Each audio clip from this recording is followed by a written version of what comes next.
Good evening, good evening, good evening. Good evening.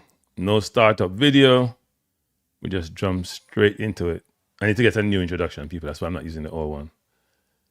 Time I move on. You have to move with the times. But thanks for being here. My normal cantankerous self is gonna say as soon as you come in that you need to hit the like button, and there'll be a constant reminder throughout the evening for you to do so. I'm looking at my iPad and my thing here says I'm 41 seconds in and my iPad just started up. So I guess there's a delay in the information or a delay in this medium in terms of when it gets to your device and when I execute. Good night, Eagle. Good night, Flyby. How's everyone doing? Hope you had a good day. It's Easter. I ate bun and cheese.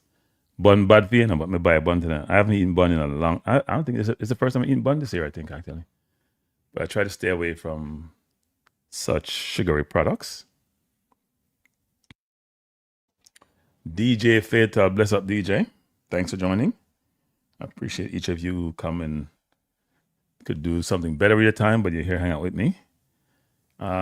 We have some good discussion this evening. Many of us are still. Every time I see something playing about the World Cup coming to here, and I hear all these songs being made about the World Cup, and then realize we won't have any songs made about Jamaica. Maybe some sad song actually, and then realize that that we had a golden opportunity to get to the World Cup, and because of a variety of reasons, and we'll touch upon some of those as we go through this interview this evening, we haven't achieved our objective. It is beyond sad. It's beyond unacceptable. And those of us who are getting up there in age realize that we hadn't gone to the World Cup since 1997. We got qualified in 97. So it's this year is 29 years, almost 30 years. And a number of you probably weren't born yet, actually. So you have no idea what it's like to get to a World Cup. Now, I hear Flyboy crying about spilled milk. Flyboy, you don't know whether handball or not. And it probably was. And I think it's disappointing. If I was a JFF, I would go to FIFA, write a complaint, file a lawsuit, because I don't know what VAR was doing. It seems so, I wouldn't say it seemed obvious, but I don't know how your hand, which is tucked in, how you hit your chest when your chest wasn't lean facing the ball. So they should protest, they should file, because there's a lot of money on the line, and see if they can get some kind of compensation for an egregious error. That's all. Otherwise, they're not going to the World Cup. King says, Doug says, whoa, back-to-back streams, Kranky. What have you been done to deserve them? Well, it's probably started talking about the same subject, actually. You could milk this subject, hey, King Duck. You could milk this for another week, People still trying to get over what transpired, so you can't milk this. You can't milk this. Fly said, that's a lot of money on the line I could go to. Yeah, they should. They probably won't, because you know how they are, but I would. I would be trying to find a lawyer, figuring out what the cost is going to be, and file some kind of thing with either with FIFA or some kind of, hopefully have an arbitration panel, because that's an egregious error. But VAR was there for a while, and VAR did, unlike in the Premier League nowadays, where they sort of announce what transpired and sort of explain to you, VAR they didn't explain anything, and they didn't send him to the monitor, which doesn't make any sense to me, though.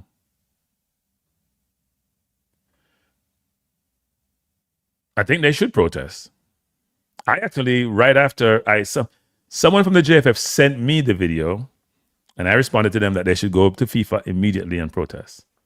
That was my advice or suggestion. So I'm sure they probably were thinking about it before, and I have nothing to do with what they're deciding to do. But they should. Why wouldn't you? What do you have to lose? Except maybe a few dollars for lawyers who can be expensive. So no, they should. I'm sure FIFA has a formal complaint process that you may not have to spend a lot of money to get access to. So yeah. Yeah, they should be protesting. That's a no-brainer. Any person with common sense would do that. It should be the first thing that comes to mind. And they should do it sooner versus later. Don't wait until the last minute. Don't say you're gonna protest. You should be doing it right away. You have to get to these things when they're hot, when they're in the public's mind. Every single day, it goes further and further away.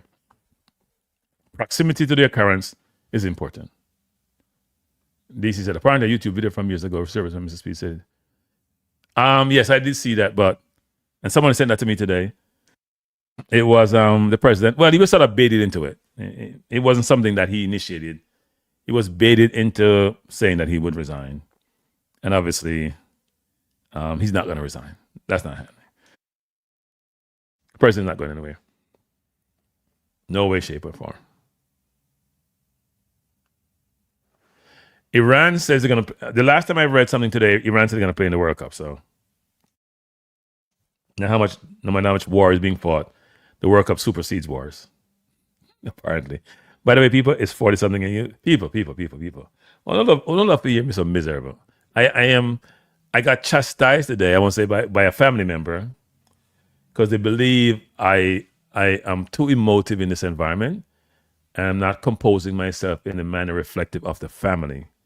So I have to be on my best behavior, regardless if I'm triggered or not, if someone initiated anything that I may not be in agreement with.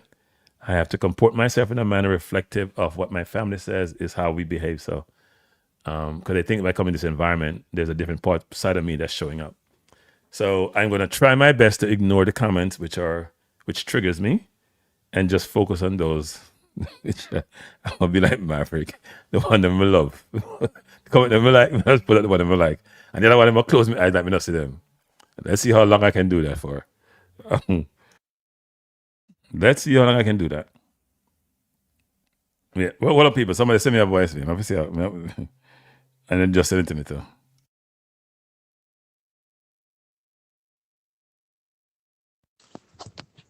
Good night, Kranky.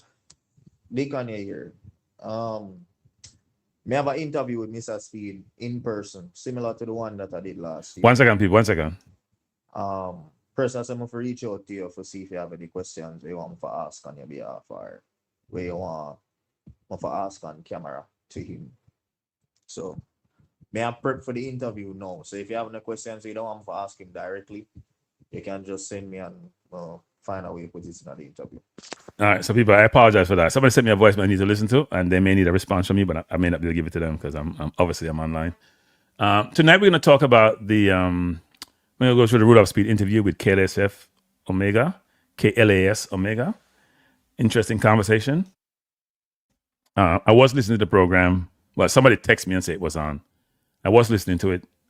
People were asking me to call in, but I didn't call into the program because I thought it was too restrictive.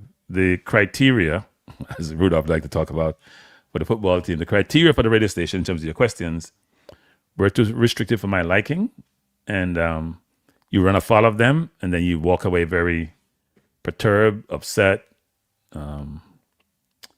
annoyed. So I decided not to put myself through that. So I didn't call in.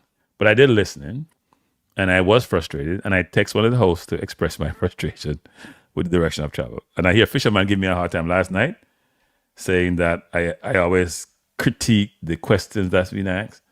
But when I critique, I'm always providing my perspective as to how I would pose it. So then you can critique, anyone can critique what I'm saying to say whether or not what I'm saying make any sense. Because sometimes it's not that you ask a question, and it's not even the subject of the question, it's how you position the question to ensure, not only from a clarity standpoint, but also, are you achieving the objective you're trying to achieve with your question? And so it's an interesting interview. So I'm going to play the interview. It's a long interview. It's just over an hour. So what I will do is I'll play it, and then I will stop it and respond, right? Probably the best way to do it.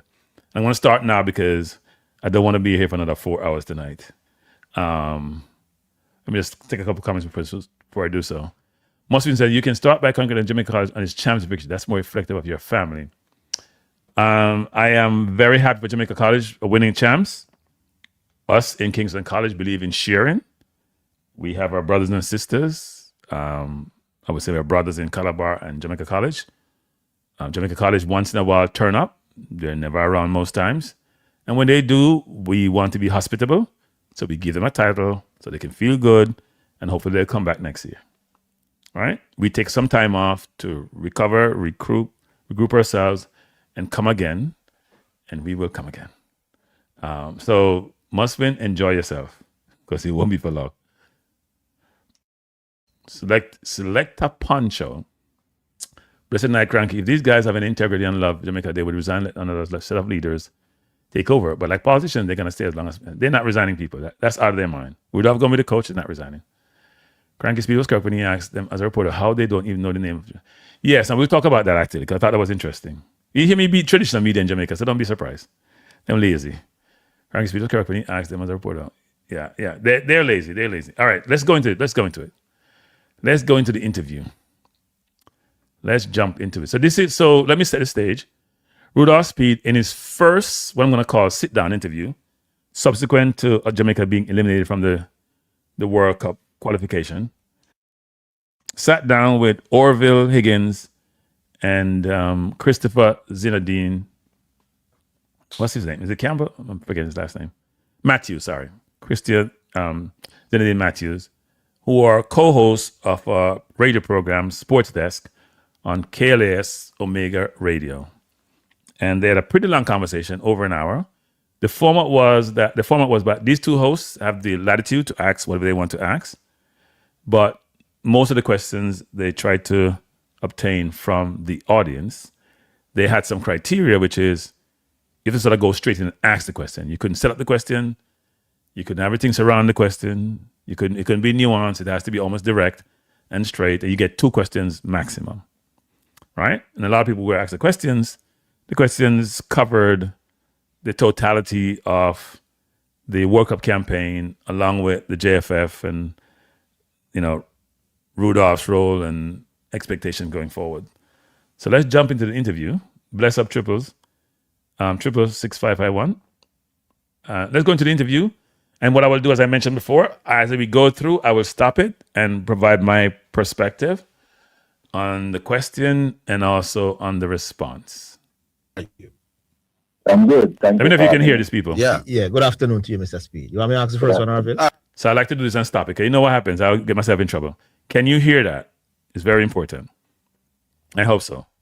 And this is not the picture, people. Rudolph was on the phone. I just put this here as a way. So we have something on the screen. Can you hear what I just said? Can you hear? Yes. Okay. Here we go. All right. Mr. Speid, are you the head coach now of the Jamaica team or are you the technical committee head? Neither. My contract expired with the JFF on the 31st of March as the head coach, and I had relinquished the position as chairman of the technical committee from last year when I was appointed as the interim head coach. So I'm neither. So you are now only a director at the JFF? Yes. All right. So let me say this, because I'm going to provide context as we go along. So Rudolph's role initially as Jamaica football, from what I know, has been this. He has Cavaliers and the JFF. At Cavaliers, he's the sporting director, he's the coach, and he's also the owner.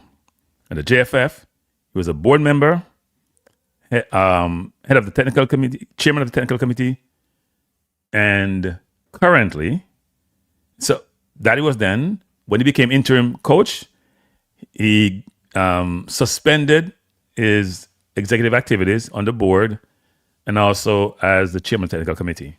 As you just alluded to, he will no longer be chair of the technical committee. It appears he's still going to be a board member. That's not clear. And I'm not sure which coach in the history of football has been a board member of a national association. I assume if he gets anointed coach, because right now he's not the coach, right? He was the interim coach, contract is up.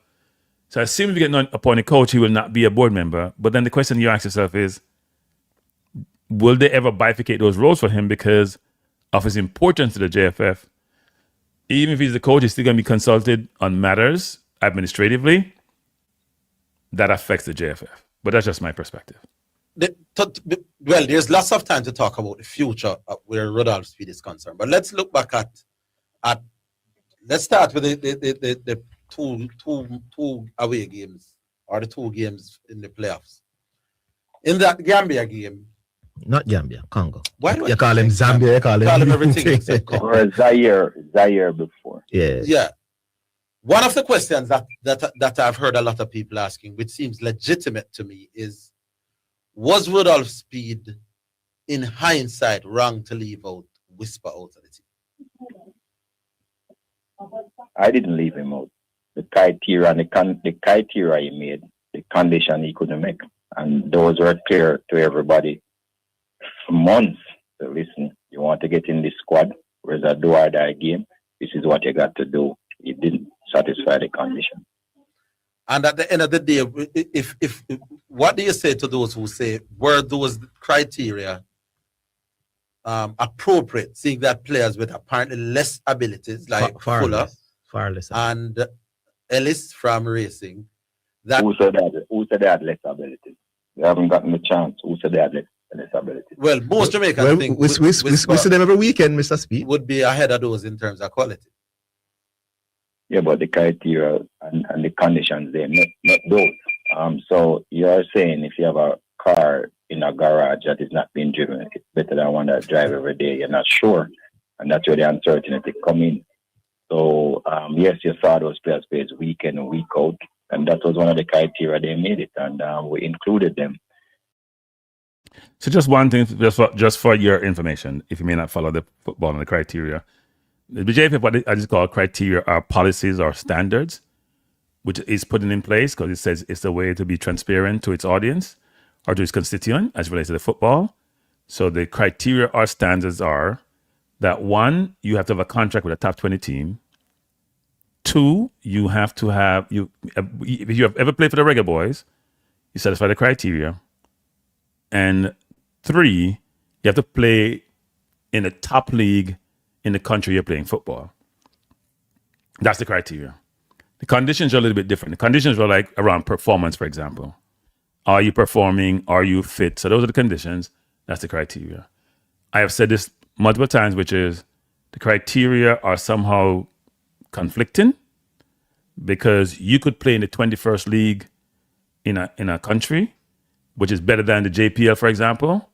And if you're not a past Reggae boy, you don't have a contract with a top 20 team, you'll not be eligible, which makes no sense. So for example, say USL is not a top 20 league, but you're in the USL, but USL is much better league than the JPL, you wouldn't be eligible, but a player with less ability in the JPL would be eligible. So they have to revisit these criteria because somehow it's sort of conflicting in some respects, are not fit for purpose in some instance. And the truth is they were all replacements. They were all replacement players. Why were they not on the bench for at least? Because we only could put 23 on the bench, so we have to leave out 4 every match. Okay. That one will remain. They were replacement players, and they were right here. Right. That one will remain with the public. That they would have liked to see Whisper here. But you're saying no regrets. But my final one on this. I remember in the Bible when Christ once said to his disciples, the Sabbath was not made for man, but man for the Sabbath. Rules should be made, but still should give you your best team. Now you're saying you don't know if Whisper has that great ability. You could do another local politician and say the law is not a shackle. Well, there you go. Why was the law a shackle in this case? Can out them with those things. I know those things. So, but it wasn't that the law was a shackle. But what we tried to do was to get transparency. Before, people never had an idea of how players were picked, why were they playing? And Jamaica people, long and wide, was always saying that the JFF is not transparent. Nobody knows what they're doing.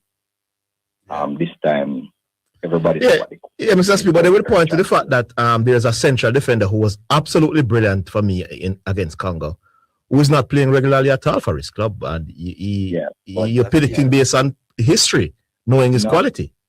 No. Listen carefully. That player was playing at the #1 league in the world. All right, so Mr. Speid, one more, because we have a lot more questions and the public is there.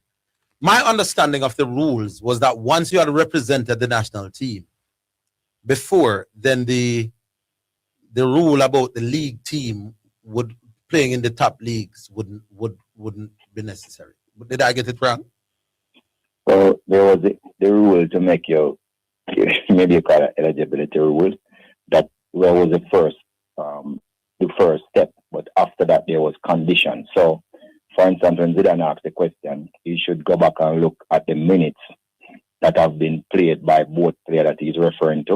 Mm-hmm. They played almost similar minutes for the year, but if the number one league in the world, if you see how they keep the players that are not playing, the condition that they keep them in the same condition almost like the players who are playing, because they have the money, the resources, they give them individual training, they test them, and plus if you put all of those years that player has been playing, it's easier for him to just get back in that player is Ethan Pinnock, right? Yeah. Just for But wouldn't Chelsea be a club that would understand and know how to keep a player in shape for him to be ready, and then he went and loaned to Leicester, and you think that club is at a level as well, Mr. Speid, though? But you're still against it, and not even it's a far equivalency. The guy was playing in the academy. It wouldn't be the same. That's a far equivalency, bro. All right. If you feel Whisper right now is not in a better. No. I'm not saying. I'm plus some of the players who went, like you couldn't put him to play defense where Ming play, or you couldn't put him to play midfield where something play. So there's also. No, I'm saying Fuller. If you think Fuller is in a better space now to represent Jamaica than Whisper, then okay. No. I'm not saying what you say is not even true enough. I'm saying you are equating different things, and you talk about a defender who has played nearly 20 years. So the thing is that you're all over the place with that. Yeah. Let me ask you one last question. If your life depending on it, and you wanted a white player to come and help you to save your life right now today, you would choose Fuller over Whisper? But who tell you that Fuller was going to play? He didn't even suit. No, but he's in the squad. No. But I tell you, you're asking some questions when they're relevant. And the next thing, did that player that you're talking about play in the qualifiers, which was easier? I'm just asking. That's Fuller. No, he did not. Not Fuller. Oh, Whisper. Yes, he did. He did, and I thought he did okay when he got the opportunity to do so. So none of them I would put them to play for my life, then, if that's what you're asking. Okay. All right. Here's one more on Whisper before we move on. There's this nagging suspicion that continues to make the rounds, that the reason why you didn't fancy him was because of disciplinary reasons in the past, or because of an underlying conflict with Butler. What? That's the final one on Whisper. So again, you guys have a sense of past equivalency. You have never heard me, Rudolph Speid, said anything bad about him, his players, his clubs, or anybody, or his family, right? Right. And you have heard the opposite, right? Right. So how come is me of the issue? You know, see, it's all on one side. Come on, past equivalency again. I'm not going head to head with him in anything. And then when it comes to coaching, you know how far ahead I am. So there's another past equivalency. I have no issues with him. He's the one with all the issues. Public with Sunko. One more question. CFAS. Coming on. So before we get to CFAS, because when I addressed each of these things, I thought, so here's where I get critical, and people are going to say, Kranky, you're picking at straws, but it's true. In an interview like this, to me, I think you go big picture first, then you go minutia. So you start with a more holistic discussion about the World Cup qualification process, about what transpired, about what we are, and then you're putting in questions to say why we couldn't get over the line in this last game. They went right in with the Whisper thing, because if we go local player, that's the where we focus on. It's not a holistic perspective initially. It's not a big picture and paint a picture for the audience, and then you get into the minutia that informs that big picture. It's really interesting the way they've gone about it. Also, and the hosts may not like this, but they're not as informed as they should be. Now, and maybe I'm a little bit harsh on that, which is some of us who follow the football 24/7, frankly, and as can identify what Rudolph has said in a number of different forums about a lot of different things, understand the so-called criteria, policy standard, and the conditions, and understand know who the players are, all of that. some of these questions you would be rephrasing them or not asking them at all because you have had the learnings historically about how things are, and it wouldn't be a case where you'd be uninformed, you got to ask a question. So the question about Whisper, even though I think Rudolph did almost inferred that it was other than performance why Whisper was in the team. And the question about Whisper versus any other player, say a Fuller, I don't think Rudolph answered that question appropriately or the right way. You brought locally born players in the squad. Was it because of money? You didn't want to bring other people to fly too far? What was the rationale? Because they're the ones who got left out when he came, so they ended the bench, right? They weren't part of the process. They weren't individuals who were part of the squad for the game. You could only have so many players, but he brought 27. So that was interesting. The question about Fuller versus Whisper I thought interesting. Fuller is a center forward. Whisper is a winger. They don't exactly play the same position, and Rudolph didn't even push back on that from that context.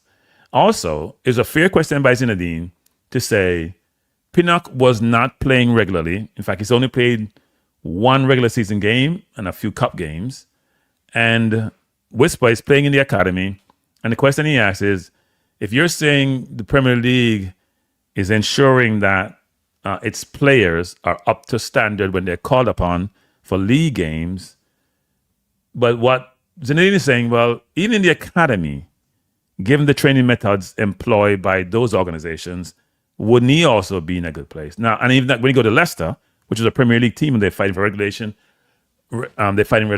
would he also be considered? So I don't think Rudolph did the best job of answering that. I understand the differentiation between a Premier League team and an academy or a championship, but he's been at the championship now since earlier the year. It's 10 games. To me, that still didn't resonate really well.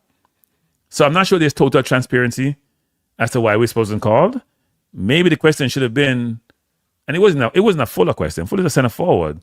Of all the wingers, Tyrese Campbell, Mason Clark, Leon Bailey, Norman Campbell, was Andre Brooks, so they played in midfield at that position. That should be what Rudolph was using as comparison of what they should have done. Should he have come instead of Norman Campbell, right? I don't hear anybody talking about Dixon nowadays, but when Dixon played the last game for Jamaica, I didn't hear anybody talk about Dixon. They talk about Whisper. And Rudolph sort of inferred that Whisper didn't play in the competition. He did play, and when he played well. Whatever 10 or 15 minutes he got, when he came in the game, he played well each and every time. Slowed the game down, but he played well. So there's a case to be made for his inclusion regardless of his playing time, because there were some players like Pinnock who weren't getting game time, even though he's a veteran, and even though I think he was brilliant in the last game, I was very good in the 2 games when he came, because he's been a veteran and a really good player over time. I, for one, pushed back on him being included given his lack of playing time. But he proved me wrong and proved a lot of people wrong. So I don't think the answer here to me sufficed to me. I think he sort of just sits out there as to Whisper's lack of inclusion. I had heard things about his behavior was not conducive to what is required given the new regime. And Rudolph seemed to not have addressed that. He seemed to have moved on to make it about his manager or his agent versus the player himself. So anyway, let's keep going. And the entire Jamaica was a little bit puzzled. Why was he playing in the center of the attack as a number 9, as them said these days? So I wouldn't be the only person that plays him there, because even for his club, he would have played there. So you need to follow the game. Right. He would have played there also for Jamaica before. Well, what happened? I had 4 forced changes: the whole of the midfield and the left back. They were cramping; they couldn't continue. Those are all forced changes. Hold on, say this again. You had 4 changes that were all forced. Forced, right? So I was there coaching the game, and then that wasn't the plan. I had 4 forced changes. Remind us of those changes again for those who don't remember. So Webster couldn't run anymore. He had the cramps or injured. There was the 3 midfielders. Well, definitely 2 of them was out. Couldn't manage. Which 2? Well, Hayden cramp. Well, Hayden. Yeah, and Farmer and Casey. Yeah, and Bobby. We had always planned to train Bobby. So those 4 changes was forced upon us. We didn't really want to make them. Now we have to try fix, because there will be a technical specification before every game. You have an idea who you're going to take out and who going to replace who. Right. So we have to be fixing on the fly. And we'll try our best to keep them as long as possible, because I think the trainings was made like in the 18 minutes before we make any change. So we kind of work out what our best team would be. All right, no, probably a little before that, maybe the 7th game. It was before. Yeah, but so we were trying to work out what our best changes. We had what our best changes would be. But when the changes were forced, now we had to be recalibrating. So what we did with CFAS was just catch him in the middle, because I want him on the field for a while. It gave us an advantage because that guy ran at 36 point something kilometer per hour. So it gave us an advantage to push back the defense line, because they don't want him to get behind them until we're able to figure out the rest of positions. And once we figure them out, we're able to put back CFAS on the wing and make the changes as we see fit. And he did well. So it's easy to just coach a game without having any under pressure. But when you're under pressure and things not going your way, you have to improvise till they get it right. And that's what we did. All right. One of the tell you what, I'll open the phones. I have some more questions, but the public now must be itching to get their questions coming. So let's take the first one. So let me talk about that for a little bit. I think the coaching staff made a mistake on that. Rudolph said he had 4 forced changes, and he have 6 changes in total. I think he mentioned all the whips, midfielder and Webster. But CFAS came in the game for Bailey Cadamarti, right? So maybe you want to change Bailey. So what you would have was Tyrese Campbell, Bailey Cadamarti, and Leon, I was going to say something smart, but Leon Bailey, right? So let's think about this. So they put Cephas as a center forward. Now, I had proposed Cephas playing center forward for different reasons. If we play a 3-5-2, because I watched him play center forward against the US, thought it was very effective. So I didn't have a problem going to center forward. But I don't think Rudolph's answer to me suffices, and here's why. So we have Tyrese Campbell and Bailey playing both wings, and we have Cephas in the middle. Now, if he said, I don't want to put him on the wing because his defense is poor, that's a fair answer, right? Even though eventually he went out there. Okay, you want to maintain, because he mentioned Bailey played defense in this game. That's what he mentioned. Secondly, Tyrese Campbell has played center forward for Charlton. It's very important, people. And this is a good example of how when you go through this process, you realize how knowledge is an imperative and is very important. Not just knowledge, not superficial knowledge, not topical knowledge like you hear people like Maverick talk and don't know what they're talking about. It's in-depth knowledge. You have to have in-depth knowledge. So Tyrese Campbell has played center forward for Charlton multiple occasions. Leon Bailey has necessarily played center forward, so he'd be on the right wing.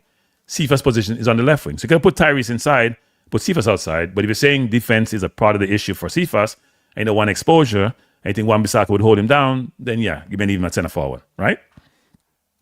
Secondly, it's important. He changed Bailey Cadamarti. I had no problem with change. Bailey had a horrible game. Cadamarti had a horrible game. Seriously. You look at his stats, they're horrible. I think he touched the ball must be 17 times. He had 10 turnovers. His passing was like 5 of 10 or something. He just had a horrible game. Even though the service was poor, because we're kicking his long ball, his control was off. But Leon Bailey didn't have a horrible game. He was a 12th man for Congo. Let me repeat that. He was Congo's best weapon on the field.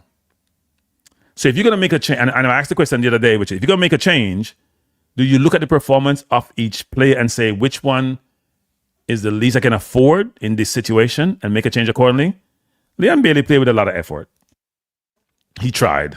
But sometimes when you try and over-try and it's not working, you got to be put out of your misery. So I made sure I brought this with me. And people say I don't like Bailey, and I keep emphasizing this because it's important. These are his stats. I was going to go on the internet today and ask AI if they've ever seen anyone in any game, professional environment, have so many lost position in 90 or 120 minutes, frankly. So that's 120 minutes. I have never seen it. I don't know if it's there. His rating was a 5.6, which was 0.6 worse, which is huge, than any other player who played, including Cadamarti, who was 6.2, and who I thought was bad. He was 1 of 6 dribbles. His job is to dribble. I think Campbell must have been 2 of 4 or 2 of 3 dribbles, actually. So he had better dribble than Bailey. He was 4 of 16 on ground duels. That's as bad as it gets. So this player, my question would have been to Rudolph, given these stats, do you have somebody on the bench who is checking stats on a continuous basis to then supplement what you're optically seeing and telling you what's transpiring? Because sometimes what you're seeing sometimes is not the reality of what things are. It's a combination when you do this assessment between the stats and also what you're seeing with your eyes. Because sometimes your eyes are deceiving you. And I was talking to somebody the other day who thinks he's a football guru and says stats can't tell him nothing because he knows everything about football. And those are the morons that are having the platforms that basically people listen to on a 24/7 basis. But at the end of the day, if you're making a change, this player has to be removed. In fact, if you look at his passes versus possession, he's a negative 12. Just pass the ball to somebody, not going away. He's a negative 12. This cannot be okay. And I don't think the question was answered in the right way. The fact of the matter is, Cephas could have gone out wide on the left. He could have gone out wide on the right. I had no problem in going down the middle, but they weren't playing up the field for him to be effective, because when he's effective is when you're playing a high line, so you can get behind the line, right? So the change to me wasn't the right change. Kadamari could have come off, but not applicable. And I was told this. I wasn't saying comments. I was told this, that one of the midfielders wanted to stay on, but they took him off. That's what I was told. Won't say which midfielder. Let's keep going.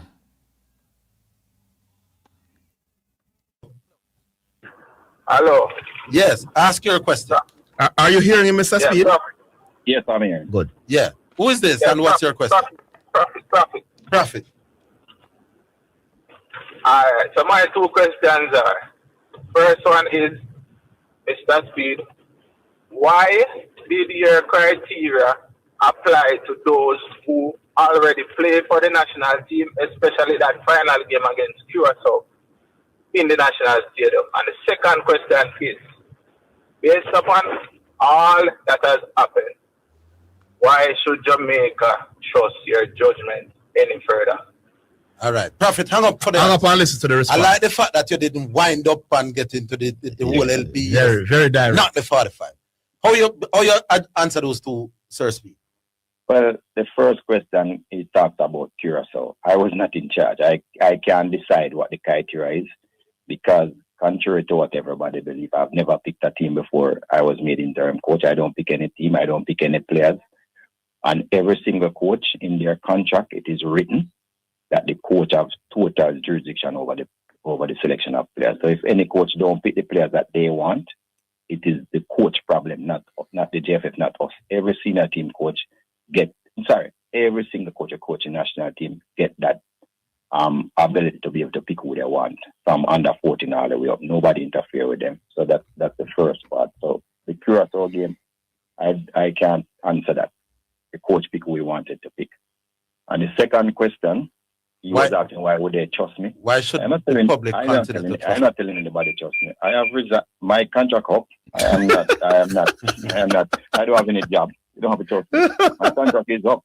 Yes. But I have coached 4 games, 1-3, and even the 4th one, at full time it was still 0-0. And let me put it against this background. So I checked, just in case nobody's not want to check. The value of the total Jamaica team is $54 million. If you value all the players in the Jamaica team. The value of the Congo team, $154 million.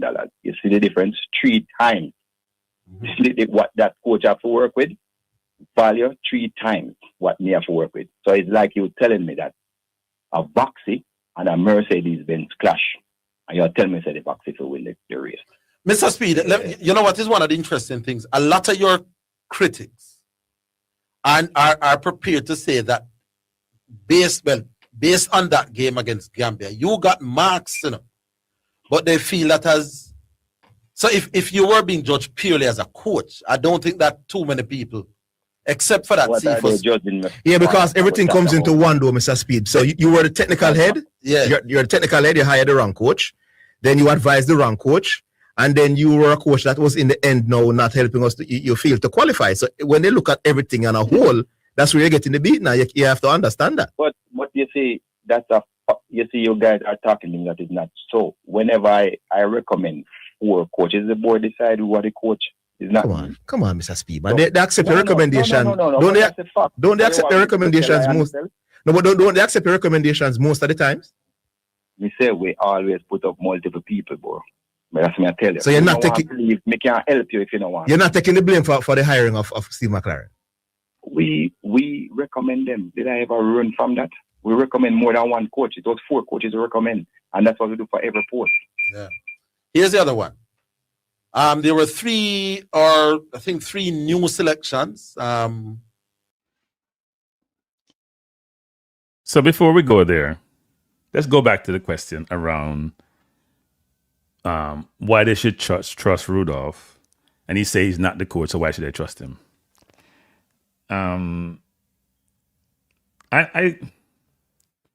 The hosts, they make me frustrated, not gonna lie. They're making me very frustrated, just not expounding on certain things. So the question is, why should I trust you? You're a board member, you're the chair of the technical committee. And here's the problem with the questioners. They're not as exposed as they should be to the history of Rudolph Speid, the JFF, and the football. So they can't bring in previous comments, perspective, and situations to inform this discussion, which is very frustrating. By the way, Brain Drain, thanks for the super chat. And Brain Drain says 4 games, 3 wins. We're going to touch upon that. So in essence, it's a brilliant question, which is, you want to be the coach. That's what they should be saying. You say you're not the coach, but you want to be the coach. Do you want the job? Yes or no? He can't say no because he does want the job. If you want to be the coach, you're a board member, you're chair of the technical committee, and this all go awry, where we miss out on the easiest workup in the history of mankind, then your judgment is poor for the recommendation. Your judgment is poor for keeping the coach in the role, right? Your judgment is poor in a number of instances, not just as a coach. And you're a technical advisor. Your judgment is poor there. Because you're a technical advisor. And the man took us to the Gold Cup with 2 midfielders. And you watch him and see him, and you realize he's not up for the job. You should have recommended as a technical advisor that he be fired. In fact, you were his boss. So when you say you only assist and not insist, that makes no sense to anyone. So I don't understand why these hosts would not push back and bring all these things, bring this together to inform the discussion to say, no, this doesn't make sense to us. Now, this idea of I won 3 out of 4 games. Wow. That's a big time average, 75% average. Few people have that winning percentage. But it's a very small sample size. And people have asked the question, why did we play those 2 games in the first place when they were meaningless? Now we know. Now we truly know. And we had New Caledonia, who was not good a team. So if I have a 75% batting average, it's one of the best probably in football history for Jamaica. I think John Barnes probably have it better. And I'm not sure anybody's a better one. So he could retire tomorrow and be in a 75% winning percentage for being a coach. It's interesting. But I do think when you're doing this interview, especially when it's 2 of you, first of all, you should have like 100 questions you come up with. And the questions are categorized. And you're thinking through what answer I get and what my response is going to be. You're actually doing the check before you get into the forum. So when you get there, it's a whole different discussion. And now I understand, so I'm going to put myself in the mix. I would have don't want to come on my channel. Because I've been trying to get him to come on, people. He refused to come on my channel. Dead fuss. Now, he may say, because we have had previous confrontation, in way back when, a couple of years ago, when he said he's not come back on YouTube, and he come back. But he has gone on everybody else's channel, and I've asked him multiple times. I'm not going to ask him again to come on the channel. And he doesn't say no. He will say, I can't go on everybody's channel. That's what he says to me. But but other people are in other forums are texting and say, when you go into Kranky's channel, he will not come on my channel. I wonder why. Anyway, let's keep going. Did they let you down in the end? Did you have too much confidence in? No. What them name again? Mason Clark. They didn't let me down. Give me the names of the three. Andre Brooks was one. Yes, Andre Brooks. Mason Clark. Who was the other one? And Tyree. You see again your problem I have with you guys. Just do your homework, man. You shouldn't be asking this question and don't even know what you have to ask. No, you have to answer to the public, though, Mr. Speid. No, Mr. Speid, the questions that I'm asking. No. Yes. You can't get over this. It tells me that you don't even know who you are talking about. No. I said the new players. Yes, but you need to know their name. All right, so we're back on line. Remember the lines you have to call. 676. I think Rudolph is right. It goes back to my previous comments, people. By the way, people, we have 131 people in this chat. We have 67 likes. Those of you who just came into the forum, please hit the like button. Those of you who have been here, you've been here for a while, digesting information, I would like for you to hit the like button also. All right? I appreciate it. But Rudolph is right. I mean, I think I would position it different from how he did and how he came at them. Because when if I'm interviewing you and you start get rambunctious with me, I'm not going the other way now. Maybe the Rudolph shouldn't come on. Maybe we shouldn't come at Rudolph. I'm going to come at you hard. Because I think sometimes people make mistakes. But he's right in this case, which is the Orville is not prepared for this. I think Zinedine is a little bit more prepared. Orville is not prepared for this conversation. You can't come tell the man about who are the two players, who are the three players, or who you may change for. I mean, you can't do that. That should be something that you know. It's like drinking water. Not a need, but a want, right? Drinking water is a need. But you should be knowing this. You're going into an interview. You should have done all your research about the game. If you're going to ask about the game, what transpired, who got substituted, in what time, what minute, what situation, and you're trying to get answers for these, right? Because if they're focused on the game, to me the game is less important than holistically why we fail, but they focus on the game. So it's a little bit disappointing, actually. And Rudolph is letting them have it, which they deserve. 6968. You're still here, Sir Speed. Yes, so here's the question. Mr. Speed had picked some players that the public didn't see before in Jamaican shirts. The simple question is, were you happy with the way they played? Yes, or did they let you? Yes, they did not let me down. Okay. But I want to educate the people that are listening to you some more. So Right. the highest valued player that I have is Leon Bailey at 16 million. Mason Clark is 10, and the other and Brooks is 5. So just give you an idea of how these players are viewed, not just by Jamaican person who do over parties and view of everything. These players are high value, high class players. That I am honored to have them on the Jamaican team. So there's no scapegoat there, and they played their part. Mason Clark was up and down the pitch tirelessly. Even Hall, who was the lesser known one, came in and showed a lot of quality in a high profile game against DR Congo. Right. Didn't turn over the ball. I mean, really good player. So I'm not buying that player, but I'm just saying though, Zidane, you take your shots, but you need to know more about the players before you start to talk that they are not good enough. Right? I never said anything about how good they were. Though. Nobody never said it, but they're not good. People out there. Oh, but you're not repeating. No, we're just asking the question that they would ask. That they weren't impressed. All right, let me take another one. 676-6968. Those are the numbers. So I think Rudolph makes a very good point, actually. That some of the people who are making some of these comments haven't done the research on the players. Did the players underperform? I think they did. I think Brooks had a very difficult first game. He was lost, basically. But he's a very good player if you watch him week in, week out. Players just don't just get bad because they come here and may not perform in a game or so. A lot of players play a game they're not performing, right? Mason Clark is hitting the ball off the cover for Coventry. 7 goals, 7 assists in 30-something games. I think Brooks may have 5 and 3 playing for Sheffield United. So they're good players. They just didn't perform. There's a lot of pressure, and they're playing against a good defensive team. They didn't perform as we'd like them to. But I think the knock they get from a very lazy Jamaica traditional media, they are lazy. They do no substantive work to come to these forums and have these questions, and then they embarrass themselves. And people like Maverick are part of the problem. And Zidane and Orville, I'm sorry, guys, but you got to do better. We can't do the lazy journalism.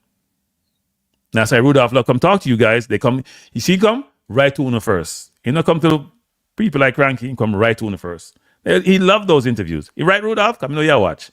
You Rudolph, you love those interviews. Taking candy from a baby. Lord have mercy. Anyway, we keep on going. Hello. Hello? Yes. Yeah, man.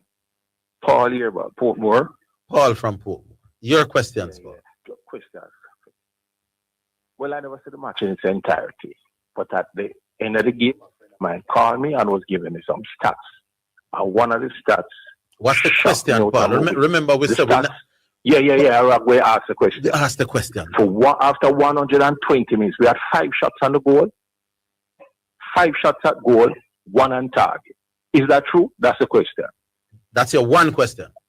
That's the one question. All right. Is that true? If that is true, therein lies our problem. Mr. Speid, your response.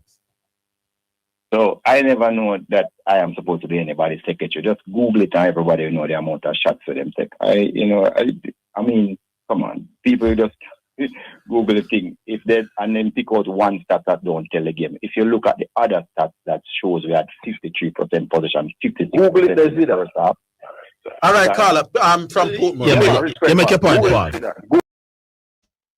Lord have mercy. I'm going to beat this one to death. The caller didn't position the question the right way, but what he's basically saying, we were offensively impotent, and that's why we lost the game. Then Rudolph goes to possession stats. There is no way in God's help, I'm sorry, in God's way, sorry guys, those who are Christian, I would let Rudolph get away with that. Rudolph, come on the channel, man. Come on the channel, Rudolph. Maybe we have a conversation, Rudolph. People them say we battle. First of all, you can have all the possession you want. 2 counter-attacking teams playing. We get to half line, our offense done. Now, I text Rudolph after the game and said, good job, because the expectations were very low. We thought we were going to get our ass kicked. Sorry to be that crude. And we didn't. We held our own. And we had more possession than they did. But they had much more effective possession. Much more effective possession. They had one time when they were chasing the game, when we were chasing the game, where they had a 2-on-1 with the goalkeeper, and the guy kicked the ball over the bar. They had Wissa had Pinnock in the box. All you have to do probably dip a little bit more left and go right and shoot. They had one where you scramble, where the ball scrambled all over the place, and almost they had so many opportunities. We had none, except the one shot Beatty took, which I think scraped the upright. We created nothing offensively, nothing. We had one cross that came from Campbell where barely headed and got there late outside. Apart from that, we created nothing, apart from a bunch of corners. So to make the case that we had more possession against a better team who allowed us in some respects to have possession because how they play football, and when you cross off line, they attack you, and you let them get away with that? Like, really? It was a fair question, but not positioned the right way. You understand the substance of the question, Rudolph. The question was, we are offensively impotent. Why was that? And that was the reason why we lost the game, because we couldn't create any opportunities. It's a fair question. You understood the question. And then the host, instead of reposition the question, they just do what they normally do. Yeah. All right. Yeah. All right. I have one for you, Mr. Speid. It seems as if you are lacking another, or maybe 2 number 9s. In hindsight, do you think you got that aspect of the selection of the team wrong, that you didn't have another out-and-out striker to call on from the bench? Didn't get it wrong. There was nobody else to call because I had Kadamar Terry, who wasn't playing a lot in the last, and I had, but he actually played a lot of games over the season, right? And then I had Lowe, who was playing every game for us, but then there was injuries to Raman Burrell. And there was other players who I didn't call that didn't play since last year. They haven't played over 4 months, and even before that, they were not playing regularly. So I couldn't call those players that were. I don't want that to be the standard of any team that I'm coaching to bring players who are not playing for a high-profile game like this. So I had to use what I had. Okay. All right. Let's go back online then. Hello. So here's another question, people. Where if you follow Jamaica football, you would know all of this, right? Now, they could have asked why he brought Fuller versus Warner Brown, for example. Flip a coin. Nicholson wasn't playing any portion of football. I think he's going to Belarus. As he said, Burrell is out injured. He brought Jamal Lowe in from the Wilderness, who looked a little bit slow when he came on the other day. He didn't have a center forward. He could have gone for Antonio if he wanted to, but he's only played 3 games. So he wanted people who are playing football regularly. But he was short at center forward. That's a fact. Now, maybe he could have said, look, I consider Cephas to be a center forward or Cam to be a center forward because they have played there. Cephas has played there for his club team and he's played there for Jamaica in the past. Cam played there for Charlton. But the hosts don't have this insight to then have a meaningful conversation. It's frustrating to listen to. My time? Yeah. Yeah, ship Pioneer. Yes. Yeah, Pioneer. No, Pioneer. That's not going to happen. No, Pioneer. No, Pioneer. There's a tendency that you have to want to be treated differently from the other callers. It's not going to happen, my boss. I ask you 2 questions, and they will do what we are doing from the things. And nobody start me up, Pioneer. Just ask the 2 questions. Yes, man. Mr. Speid, I heard Harvey asking you about Ronaldo Seafa. So you mentioned seeing him play down the middle for his club. You mentioned his club in Jamaica. Where have we seen Seafa? No, in my mind, I wanted them on the wing. But I explained before, I had 4 force change, and I had to find solution on the fly. No, yeah. No. But I put him back.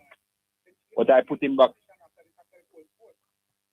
him back on the wing when I had the opportunity to put him back on the wing and make some changes because Pioneer, just operate different from everybody else and him coming up. 2 questions. No, man. No, it's fine. No, I don't have a problem, man. No, what I'm saying to you, if you're listening, I had 4 force change, the whole of the midfield and the left back. I had to recalibrate. That's the best I could do till I was able to fix it.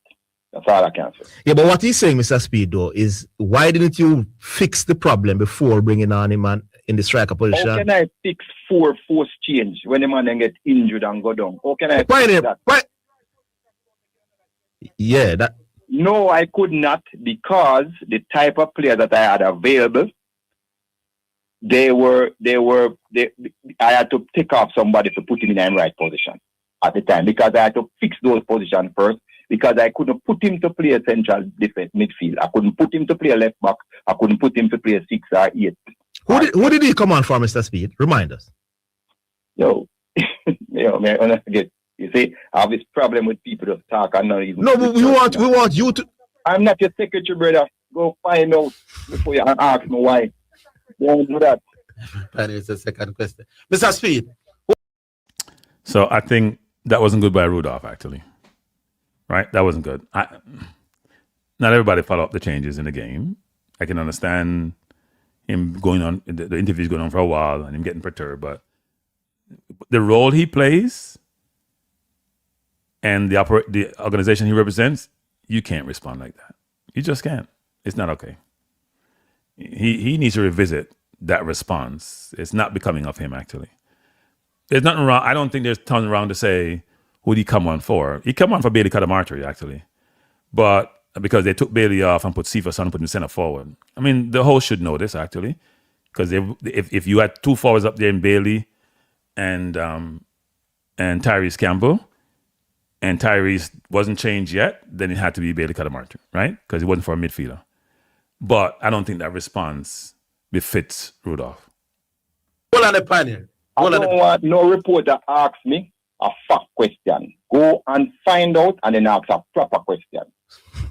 Pioneer, ask one more and then we'll move on. Mr. Speid, hold on, let me say something to Mr. Speid. Mr. Speid, need to do no work to you cannot demand people to think. Mr. Speid, and then you come here and don't even know a fact. Hold on, Mr. Speid. There's a reason why you are the coach of the national team and we are reporters. We are not football reporters. Hold on, Mr. Speid. Tell me to go look for facts. Hold on, Pioneer. Mr. Speid. There is no doubt. Please don't ask me no more questions right now. If a fact. Where we can check what the facts are. All right. So, Pioneer, let me hear you ask your last question. Yes. Second question. Mr. Speid, in light of the fact that you are the man who has had the biggest hand in this debacle of a qualifier that we have had, why should you be rewarded? I am not rewarded. I do have my job now. All right, Pioneer. Thank you. Thank you, Pioneer. We'll take the next one. Mr. Speid. Article this morning, Mr. Speid. Lord Pioneer. I think that's inappropriate of the host. The question is a fair one, which I've been asking myself, which I've been saying for quite a bit. Pioneer's question is, your hands have been all over what transpired. And as such, you have aspirations. That's why I didn't call him for any questions, because you have to be able to have a chance to position it the way it is that you want to communicate it. And if they're going to cut you off and say, you go ask the question, stop. That's nonsense. That's why I didn't call into the program, because I don't want anybody to control how I position my question, and I have no chance to rebut the answer or to challenge the answer. You can give me any answer you want and you move on because the question is done. Not playing that game. That's why I want Rudolph to come on my channel so I have a chance to rebut some of the comments or the perspective that he provides, or challenge the opinions or whatever they entail, and not be subject to some timeline or some time that says your time is up and you walk away dissatisfied. It doesn't make sense. It's a fair question. Do we reward failure? That's the question. Do we reward failure? Because the organization failed. And when Italy failed to qualify for the third World Cup, and we failed to qualify for the last 5, 6, whatever it is, longer than that, 7 World Cup, the Italian president asked the president of Italian FA to resign, and he resigned. There is no inclination that anybody in the JFF, even though we have failed to qualify for the best situation to ever for any country get to a World Cup, there is no repercussions, no punishment, no accountability for anybody. And it boggles the mind. If you work for a company and you have certain revenue goals you're supposed to meet, and you're far off, a lot of times you got to go look for a job. But if it's one case where you have a client and you lost a good client because it's your fault you lost a client, not anything else, and he's your biggest client, you got to go. And it's a once-in-a-lifetime client, you have to go. So I don't understand why the host wouldn't be pushing back and says, no, Rudolph Speid, answer the question. The question is, we talked about earlier in the program, you being head cook and bottle washer, chairman of technical committee, you're on the board, you're not a coach, you're a technical advisor, you're everywhere, anywhere and everywhere. The question to you is, why should Jamaica trust you, because the trust was asked before, to be the man to run the football program when the decisions that were made previously, where you were the key persons in many of those decisions, they didn't work out well? It's a fair question. And work with Pioneer. I knew that you would do this if you're calling a brother. Work with the rules, man. Big up yourself. Yes, no, man. Big up. All right. So, Mr. Speid, what was the question? Since you had the major hand in the debacle, why should it be rewarded? Right. Again, you not even remember my question you asked. No. I'm repeating the question. Mr. Speid, you don't have to be so defensive, you know. Large the meeting. Me just like standard. So, no, I'm just repeating the question that Pioneer asked. But somebody asked me already, I'm answer. So we have more new questions. No, I don't think the question was asked quite like that. Mr. Speid, calm down. Do me a beg you, calm down. I'm very calm. The public have some questions. The question was not answered. The question was answered. It wasn't. The first guy who asked him the question, they trust him. He basically said he's not the coach. Okay, you're not the coach. What does that mean? So you're not going to be involved in the football anymore in the leadership level and the management level. Because that's what you started inferring. When as you go to the interview, it's the opposite. And I think that if anybody is competent to answer questions when they are coming under pressure, it's you. I have another one for you. I have another one for you. That's a fact-based question now. Yeah. Leon Bailey hasn't played 90 minutes of football for a very long time. The question is being asked, why was he one that played 90 minutes? And then it was clear that in extra time he was struggling tremendously to play. Right. Again, simple. I had 4 force change. No, me have a problem. But me have to keep 11 people on the pitch. Mm-hmm. But that was why it was difficult for me. And I go back to the other point. You can't have it both ways. Leon Bailey was picked in the squad, although he hasn't played a lot of minutes, because he plays for the number 1 league in the world. No, well, Bailey scored before you call him. You know, he scored in a game for Aston Villa before you call him, so he's playing. No, his numbers would have been low too, but just like him and Ethan Pinnock, I tell you all the time, I will shut my eye and pick players who play in the top 5 leagues in the world. Shut my eye and pick them, because even if they're not playing a lot of minutes, there's a reason why they're playing in that league, those leagues, and I know what those clubs do to keep them at the same level like the player who is playing week in, week out. I think the fact that there were 4 force changes, I don't think many of us who were watching realized that. Well, I think it explains the question of why Leon Bailey. I said just that it's like that these players maybe told Speed that they can't continue. You know? Yeah. All right, which is the other one now? Please don't ask Mr. Speed. So how do I say this nicely? They let Rudolph get away with that again. Couple of things on that. So CFAS came in for Cadamartry. And later on in the one of the change that wasn't forced, that I know of, Mason Clark came in for Tyrese Campbell. Bailey was on the field. I think Mason Clark came in about the 78 minutes, somewhere around there. Bailey was still on the field. Bailey was the worst player on the field. Or tied with Cadamartry for worse. He was the worst player. We have his turnovers. And someone is saying Bailey's change wasn't about whether he was tired or not. And he was tired. Bailey's change was about his performance and his lack of production. Someone say he was the best offensive player.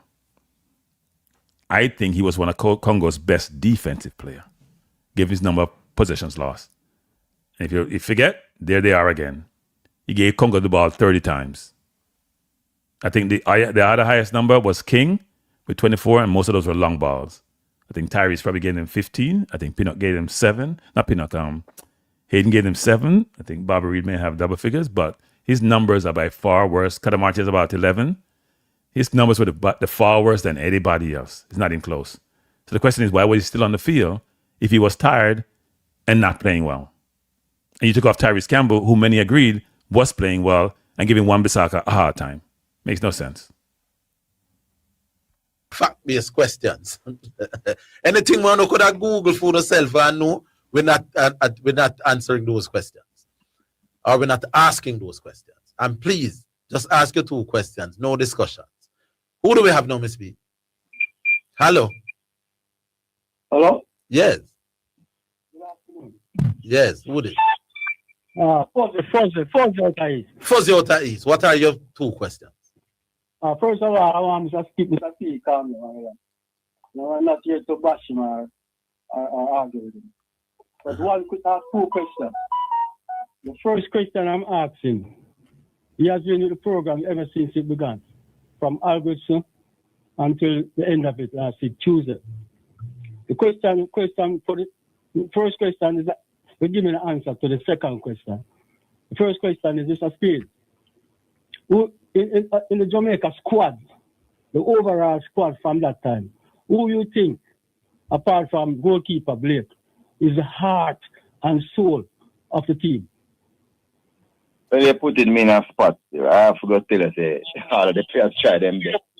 I mean, but, you know, I really think all the players try them best. Before, you know, so he was looking at the team like us as spectators. Who you see? You don't see nobody as the heart and soul of a Jamaica, with the Jamaican heart, gut, will do anything for the team. That is positive.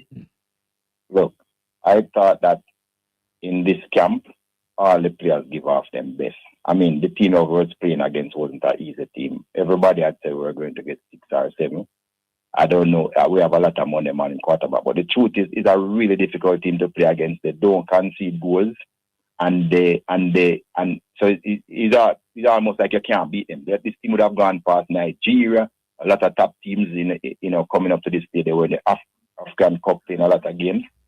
So we had to set up in a way as to fight them on their terms. And I think everybody began and play very as hard as they could. So, no, man. No regret about what the people contribute, man. They try hard and try as long as they could. All right, your other question. Yeah. With answering that question, Mr. Speid, right? Why did Damian Lowe did not even, when the 4 changes were made, he didn't start, but when the changes were made, you bring on Frey. You bring on Frey, who basically play a wing back for Miami most of his games. And every time he plays for Jamaica, you use him the other day in midfield. And before this game, someone else used him in midfield, and he was not, he didn't contribute. So, what's the question? No, good question. It's a good question. No, what is the question, Mr. Speid? No, man, I understand the question. Oh, you understand the question. On Frey on the pitch. So the reason why I'm bring on Free, I had to get Free on the pitch because Webster was out, right? Webster was cramping up, right? I didn't make the change for Webster till the 90th minute, but he was cramping up. So when I get a chance to bring on Free, Webster was cramping up, King was cramping up, and Lattibody was cramping up. So there was 3 defenders on the pitch cramping up, I had to take off Webster. King and Lattibody we tried as long as we could with them. But remember at that particular point, it's still 0-0, And if 2 of my defenders then go down, I'm going to have a next one on the pitch. That was the reason why. Normally I would never put Free in a central. Hold on, though, Fuzzy. You have asked your 2 questions. Back online. Hello. Mr. Speid, good afternoon, sir. Yes, sir. Good afternoon. Yes, sir. Did I not ask you a question about iron coach and you say it was a board decision? My question to you now, sir. Your elevation as national coach, followed by the perks and salary, was your appointment as elected or a selected decision? Which one? Which one of my appointment? As coach?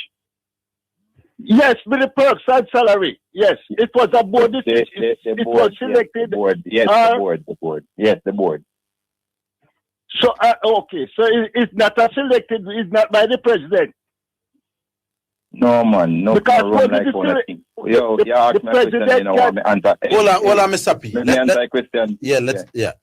Look, all the way you hear the bloggers and those people talk is a policy. Is the board run things, not any one person at the JFF, not no go so. The board have to agree as it can every coach. So the board members voted to have you as national head coach. Interim national head coach. Yes, and them only give me till yesterday. How many people make up the board, Mr. Speid? 11. 11, and you recused yourself from that process, obviously, right? Obviously. Yes. All right. Because there's a joke going around that you recommended yourself and then voted to accept those recommendations. Man, Mr. Speid, so you must go Google and yourself. We can't carry on the conversation down there. A good program. All right. It's a good program. Any other question for you, Sir P? No, once you're satisfied with that, it wasn't the president's decision and it's the board. I'm satisfied with that, sir. Thank you. Okay. Here's my one for you, Mr. Speid. You have said that as of this moment, as of yesterday, you are no longer the coach. No. If it was a case that your contract would have say gone, in a football, enough what if we have to go through, No, man. Here's the question. So what if you're coming in, right? This is the question. If it's a good question, then I think I ask only good questions, by the way. Here is my question. Do you think that not qualifying the team would have been a resignable sin if your contract had been extended? And that is why I never put myself in that position. I always insisted that the contract should end at the qualifiers, so the board will be free to do whatever they want to do go forward. Okay. Because I'm that type of person. I'm not the one who's going to be trying to hold on to things like that. So that was the case. That was the case. Here's another. I don't have to think about that because it's just it's not a thing. Here's another question that you may think it's a good or you may think it's not great. You may say, why ask you? But there's been calls in some circles from Mike Ricketts' head as the JFF president. Do you have any comments on that? So Mike Ricketts is one of the most successful presidents ever. 2 Women World Cup, under 17 World Cup qualification, big strides in coaching education, National Academy.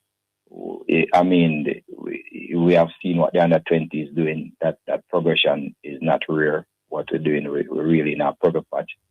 And yes, we didn't qualify for the World Cup, and that's a bad mark. But we do our worry for other things.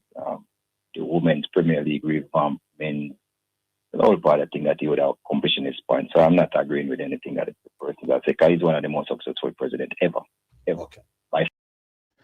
So this is where people get off, Rudolph, come from the program, Rudolph. Come from the program. Let's have a conversation, Rudolph.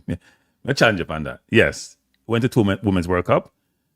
Some say despite the JFF, not because of the JFF. Secondly, you mentioned the under 20 and the 17. The under 20 hasn't gone anywhere. They haven't gone to a World Cup.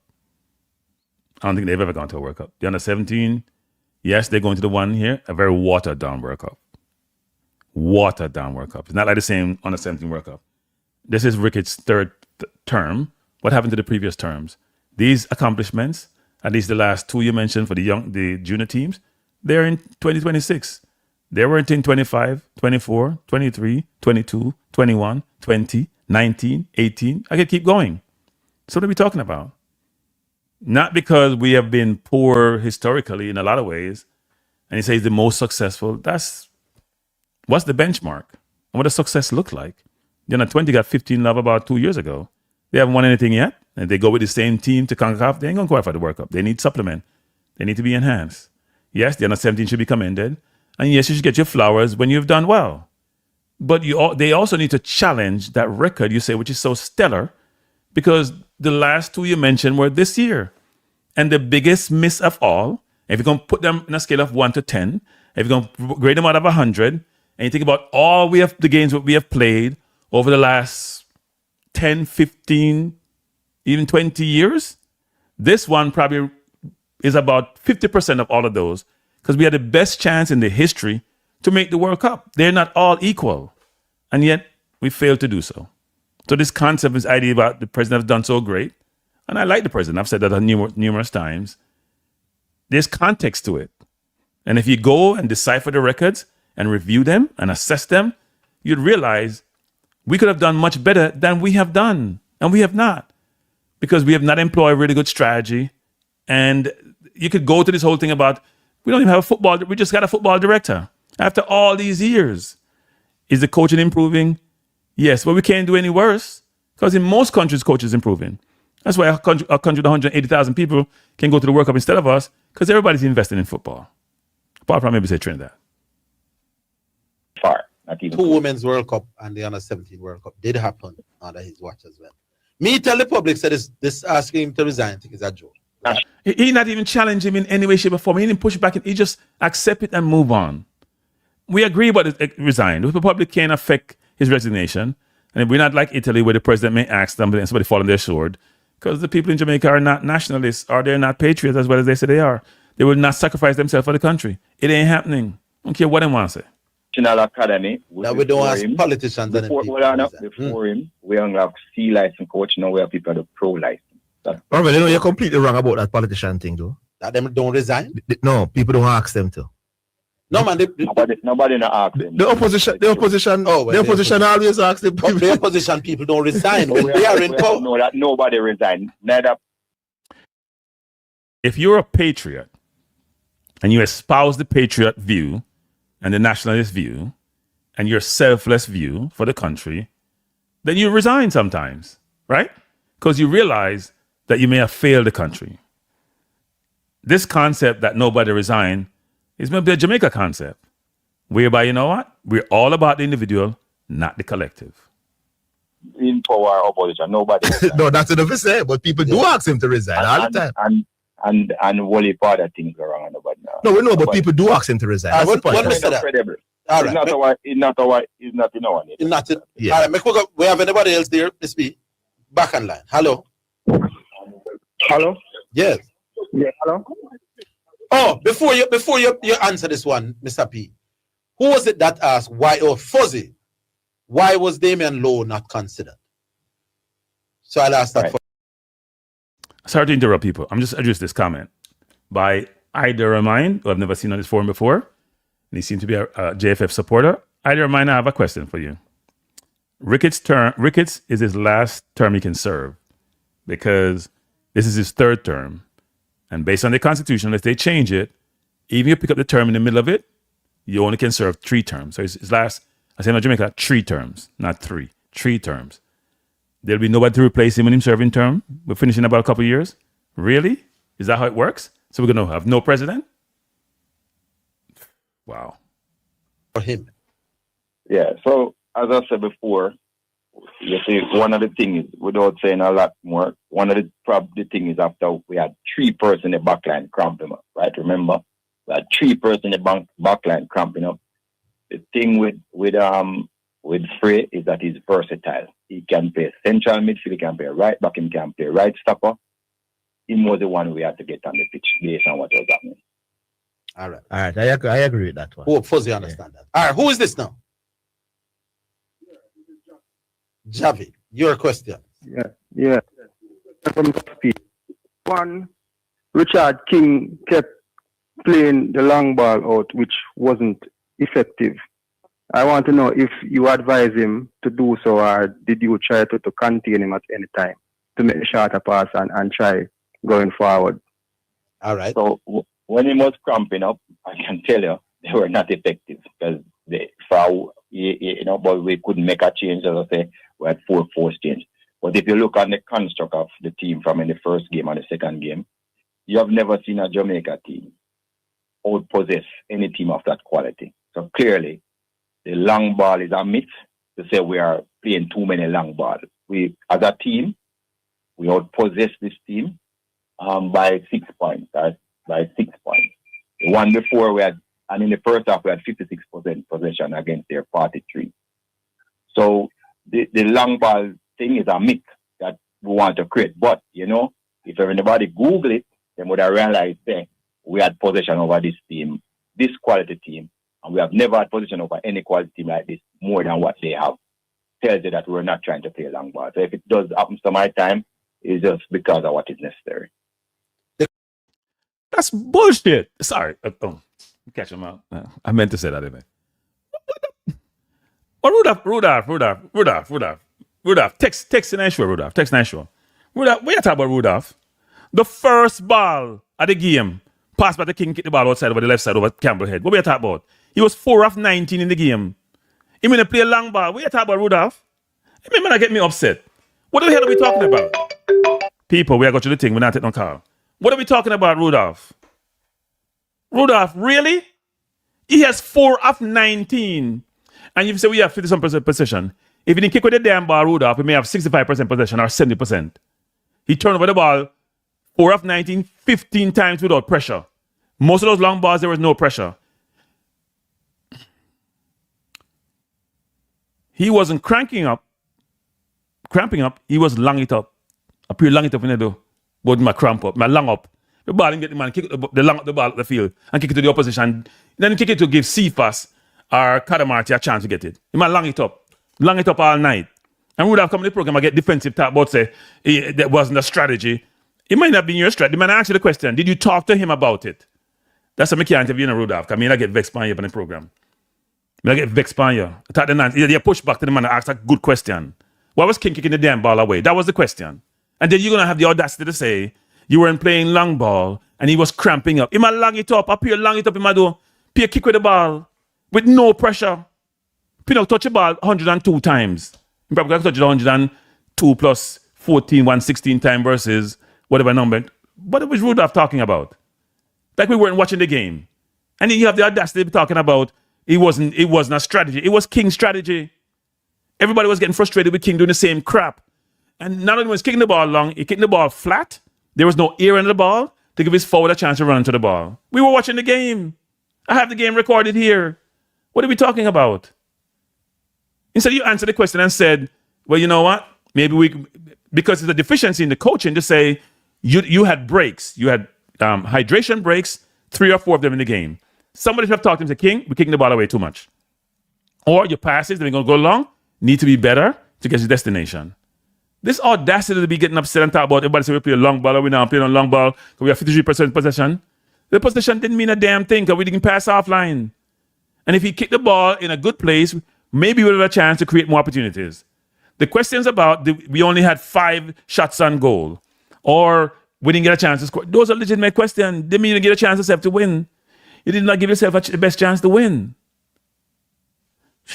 Man, kick with the ball out, give me a talk about say everybody say we play a long ball, we have something for the possession. Congo just sat back. The question though is Richard King as a central defender seems to do it more often than I can't single him out because suppose come under pressure and have to see if this thing. I can't go single him out like that. But I told you the passes were not effective. Aye, so here's where you should get back Rudolph Speid. You just chastise them for not knowing the facts, right? They don't have the facts. They don't come to you without facts. And you saying you believe you're the damn coach on the sideline. You should know whether or not he's under pressure. You believe he may be under pressure? No. You're not giving anybody allowance for not getting their crap together.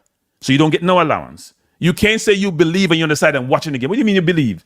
You are just assistant coach should be checking this and providing guidance to your team to say too much long ball. You can't believe if he's under pressure. You should know if he's under pressure, and he was not under damn pressure. Kick with the people in ball all game. Some of them, because I know he was cramping up in the end. Because if you look at the first half and in the middle, they were not playing that type of ball. Anyway, we were trying to build through the lines all the time, taking our patience, like building up. So at the end, it happened, and they were not effective. And I agree, but we were not a long ball team. Nobody now try to insinuate that we were trying to play in a long ball. Your second question, Carla. Yeah. All right. Next question. All right. I realize that Tyrese Campbell, he had a good game against New Caledonia, you understand? And he played on, I think, the left, and he switched him to the right. He's on the right, you understand? I'll put him on the left. Yeah. Why was that switch? And then he was why that switch? And finish the question. Why was that switch? And you were wanting to say something. Yeah. And then he was doing quite well, and then he was substitute. Was he cramping as well? Carla, thank you for those two questions. Yeah, good question. Good question. Right after the we're coming. We have Rudolph Speid at this point, the former national coach, shall we say? But we don't know. When will decision be made, Mr. Speid, as to when do we hire a national coach again? Don't know. No, you're not sure. Mine to make. Hey, aren't you a part of the board, my boss? You know, I won't be in that meeting. Oh, you can't be in that meeting. That means you're eligible to be the coach then. Yeah, my cricket's beneath here. That's one way to look at it. That's one way to look at it. The caller question, he asks why was the switch made and why was he brought off? Tyrese, right. Tyrese Campbell, yes. Tyrese Campbell. So if you notice in the game, right, you know that's a rapid runner. You usually play on the left hand side, but and you know that Wan-Bissaka is somebody that don't even stay in the right back position for any team that he plays on. This guy was able to pin him down and make sure it's empty because he knows of the pace that he has. But eventually he started to tire. Mason Clark was somebody who defend better. He's a better two-way player. I would thought that we had to bring him on at that particular time because Wan-Bissaka had started to throw caution to the wind and come forward. So that was the reason for making that change. All right, let's hear what the callers have to say. Go back to the. I'll touch this by saying it was a wrong change. Bailey should have been taken off. Campbell remain. If you want to put Campbell on the right, he played on the right in the first half. And by the way, Campbell didn't have a great first game against Caledonia. His first half was poor. His second half was very, really good. And as soon as he was playing well, they took him off. Lines. Remember, it's 676-6968. Hello. Hello. All right. Remember, that's the line that you can call in on. 676. Yeah, so all these people texting my phone. 676-6968. Yeah, that's the number to call to field your questions. All right. Everyone, I'm not taking any calls. I am not taking any calls. And the program running smooth so far. I think some good questions are being asked. What do you think, Mr. Speid? Some good questions? Yeah, from the callers. Not from who? Not from you. I did that. We go to another one. I love it. We go to another one. Hello. Not there. Hello.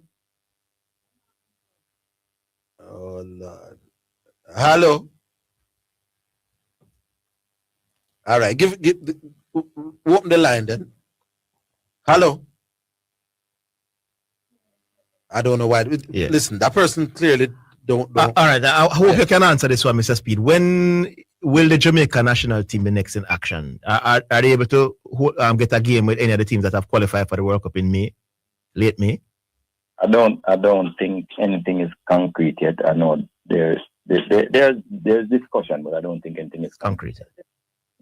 Yeah, because normally the World Cup teams, they want to play teams. Oh, yeah, I'm sure they would want to play against Jamaica, especially after a good showing against DR Congo. A lot of them should be lining up now. Yeah, definitely. Definitely. Your thoughts on? You know, I think what should happen. I think I have a solution for us playing some games around the World Cup time. All those teams who fail to qualify for the World Cup, like Trinidad and Italy and some of the teams, they should have their own little World Cup, losers World Cup. They just should.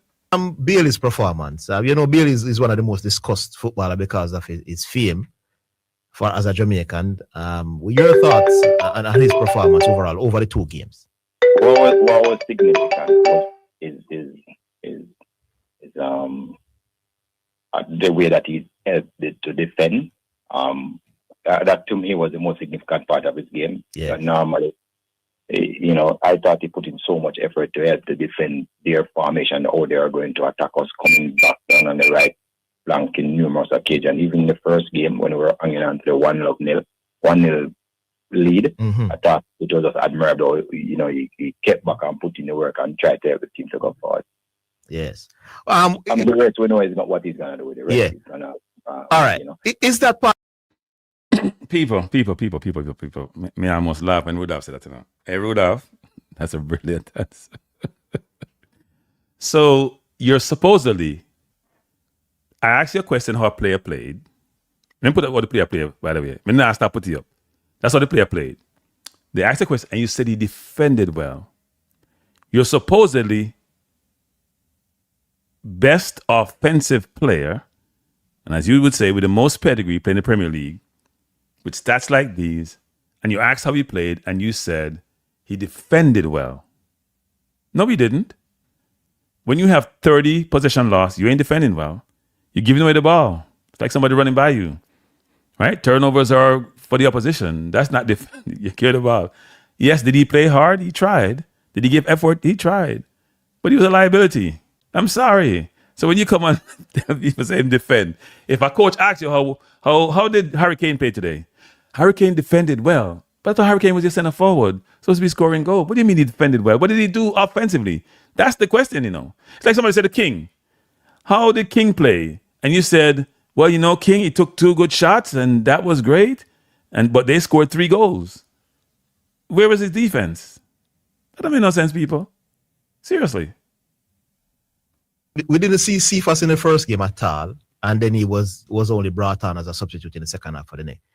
Is his defensive liabilities in wide areas part of the reason why you were reluctant to give him more minutes over the 2 games? No, well, look, the first game, we had to just win the first game by whatever means necessary. So once we got that 1-0 lead, it wasn't a case that we needed any more goals. People wanted us to go try and score 3 and 4, and that's fine, but I'm sure the result is a win. So what we did was just be conservative, kept going with what we had, trying to get another goal, but not at all costs, because New Caledonia is not as poor as people think. Yeah, I mean, they can score a goal if they get one. They're no good misses. Yeah, and I thought because they were together much longer than us, they were coordinated. I've seen them make some plays that was really. Yeah, they knock up some balls, but they're not special at all. Yeah. No, the players, the individual. But just remember, there's only 12 players playing the country, and the rest of them are in some lower French league and some other leagues. So it's not that they are total. So if you leave yourself curious, they will score.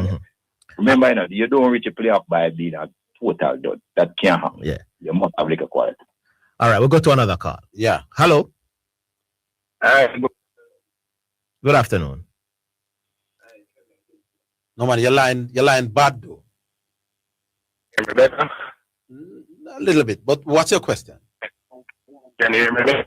No, the line patchy. Question. Yeah, just go ahead and ask. Mr. Speid, communication, face the crowd, now there's respect, definitely. You're hearing this, Mr. Speid? Not so good, but yeah, go ahead. Go ahead. Continue. All right. In reflection on the field campaign, how would you portion responsibility percentage-wise in regards to administration, coaching, and players? All right. What I think is continue. Yeah. No, we're not here. Yeah, we all got to the first question because we hardly hearing it, but we heard the first one. But hang up and listen, my boss. What portion of the blame should go to administration, coaching, and players? So you portion it. I don't even know. all I can say, all are we in the same boat, and all are we have to take blame for it. It doesn't matter if you think you individually perform good.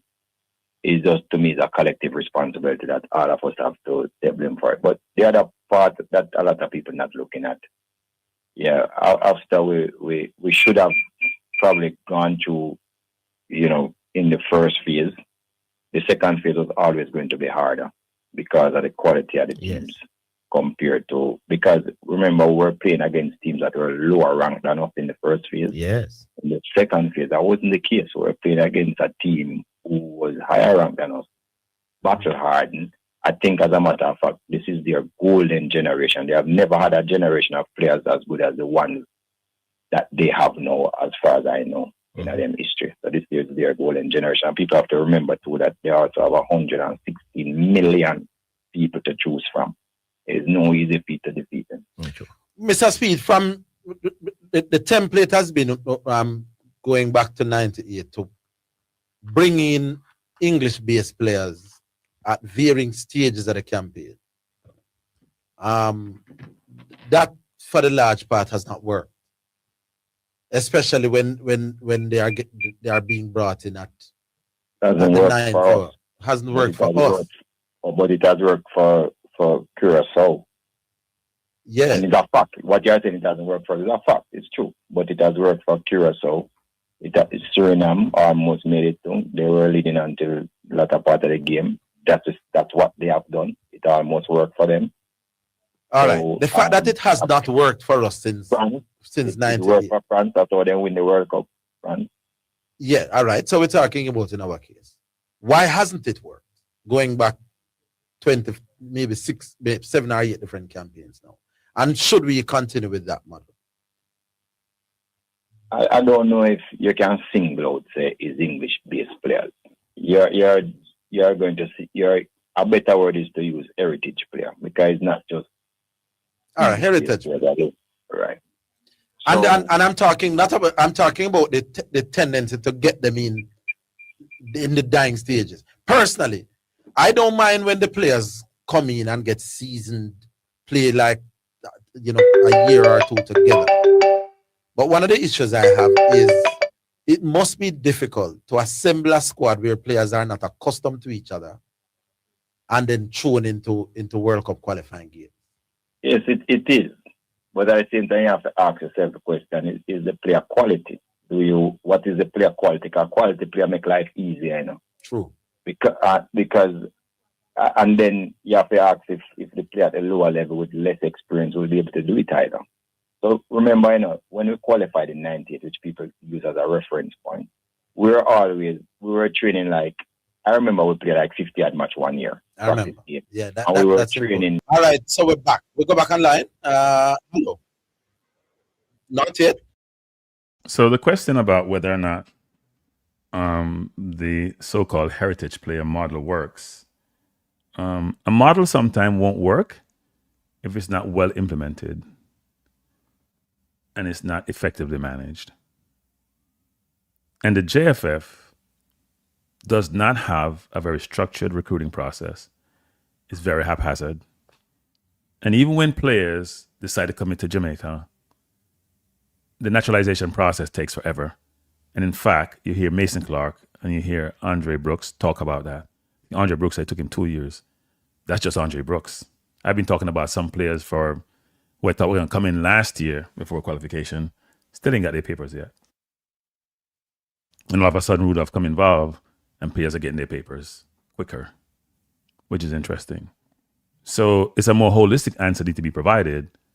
But again, these reporters or this media person in Jamaica who don't inform themselves, who don't do their due diligence, who don't educate themselves, who don't get involved, but want to be addressing these topics and bring them forth, they are left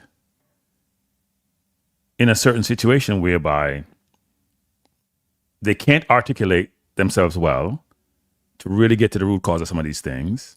They don't have the history that informs them about how to discuss these matters. And we're left with answers that don't suffice in a lot of instances. The question about the heritage players or whatever players, and you hear Maverick talk about we need balance. Rudolph is now focused on quality, not balance. Some in Jamaica want balance. Some in Jamaica want no overseas-born players. People. You're annoying me now. I text you and says, I'm not taking any calls, and they keep ringing the phone over and over again. So I'm going to block you if you don't stop doing it. Seriously. Now, it's annoying. Sorry, people, to be rude, but I text the person, I'm not taking any calls, and they keep calling and calling and calling. Not sure what's so hard about that to see. So it doesn't make sense to me. Doesn't make sense to me when you hear in the Jamaica media over and over and over and over again about heritage players. Right? No, it can't have been important. Non-company important. I have 2 phones, people. I have another phone personal. I wouldn't put my personal number up on the internet. No, it can't be that important. The idea about heritage players and not providing context for the audience, that's just not right. And the problem I have with the questions coming out of Jamaica, as Rudolph indicated, so why does he work for Curacao and Haiti and Suriname and Morocco and Caledonia and even the Congo team he played with 115 to 80 million people had half their team born outside of Congo? Why would a country with 115 million leverage external help for heritage players to help them? Nigeria didn't make the World Cup, but they have a bunch of heritage players also. Most countries, especially developing countries, where they had huge migration of people who are trying to generate resources for them and their family and support their families, will have kids who are born overseas in multiple generations and who have aspirations to play for the motherland. So why should they be denied? I'm tired of beating this thing to death, but these media people in Jamaica are annoying me with those stupid-ass questions about whatever model.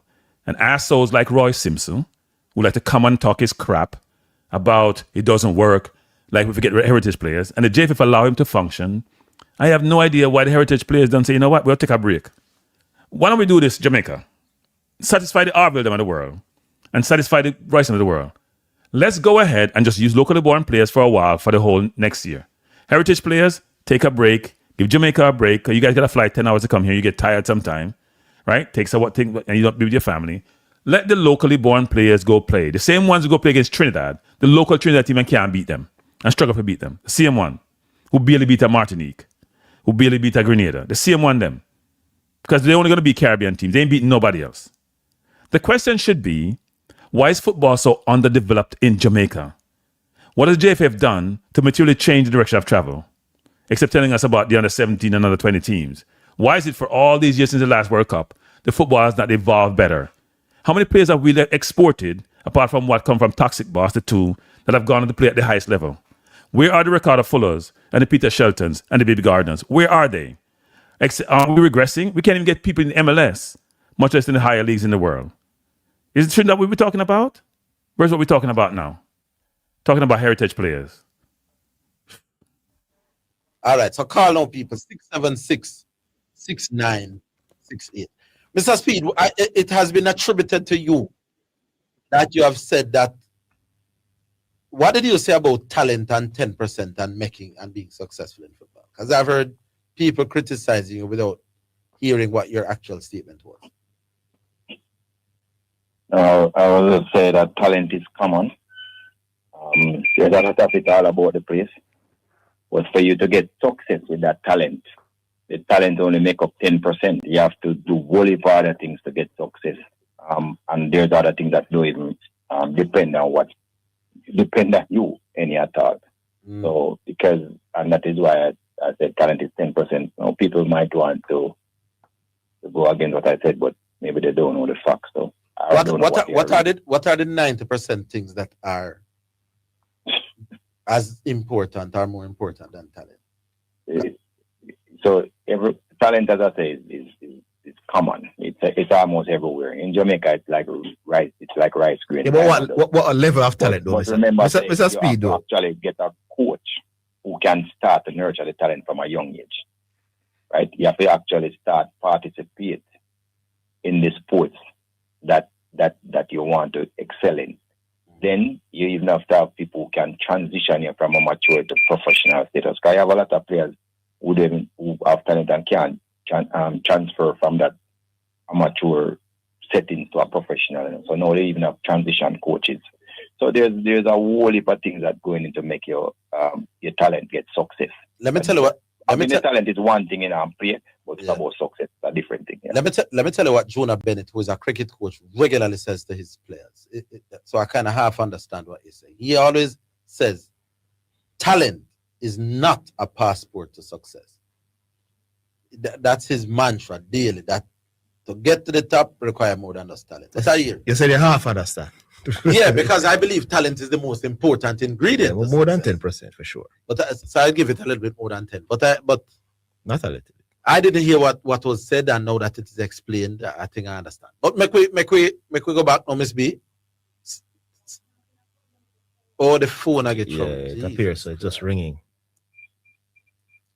Why today the phone chose to get trouble? All right, people, try again. 676-6968. See if you can try that number again. I understand that a lot of what the calls dropping, Miss B.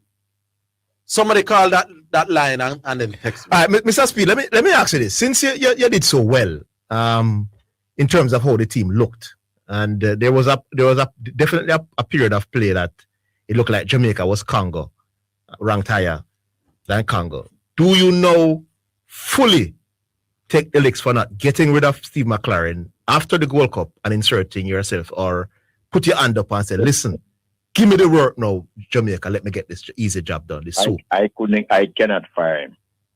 Could you have recommended for him to be gone? I cannot fire anybody. Yeah, man, you can't. But could you have recommended that the JFF release him? Yes. So do you think you should have done so now?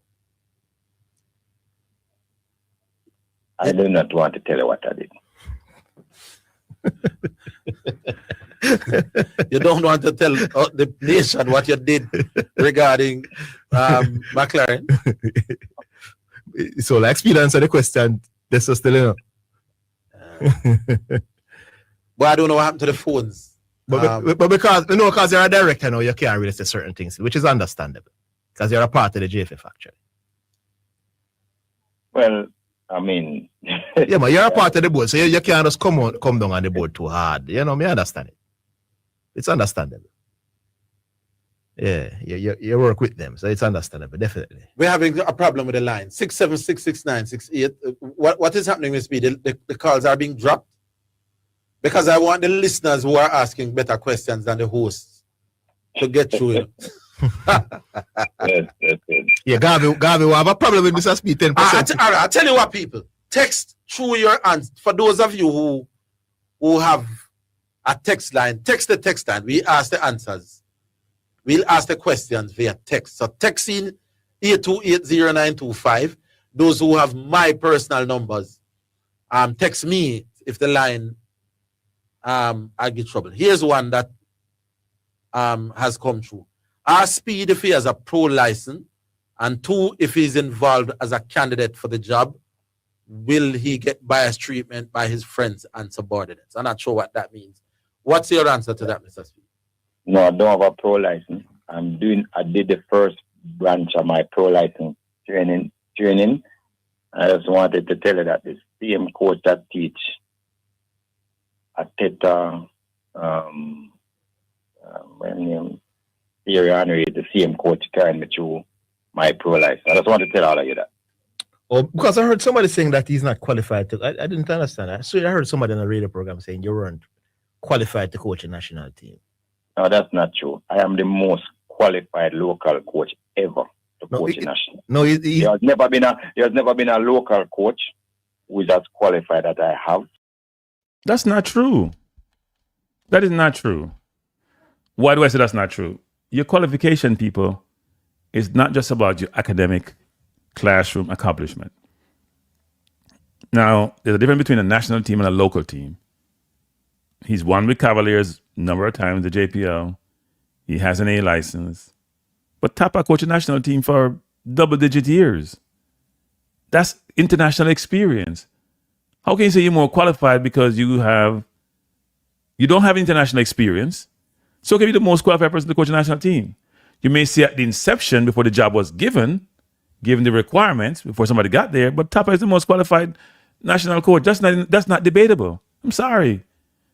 Because you have the classroom and some practical experience, you only have 4 international games to your resume. Tapa has taken the team to semifinal and to final. So you can say most qualified. What's the qualification based on? What's the criteria of qualification? Is the same criteria we have for the national team in terms of players? You can't say the most qualified. Doesn't make any sense. Secondly, somebody asking the question as to why I didn't call into the program. I mentioned that earlier. I did listen to the program. I didn't call in because it's very restrictive about how you ask questions. You see, Pioneer struggled because people like myself and people like Pioneer, we want to put context around the questions and have a chance to rebut the answer or challenge the answer. And if I'm not given that way, I know I'm going to get frustrated. It's a waste of my time to call in and then be frustrated and walk away not satisfied. So I didn't want to waste my time, so I didn't call in. But I did listen, and I did text one of the hosts to express my consternation about how the program was running. That I am before I got the job to coach national team. There's never been any. So based on FIFA and CONCACAF rules, you have the qualification to coach at that level?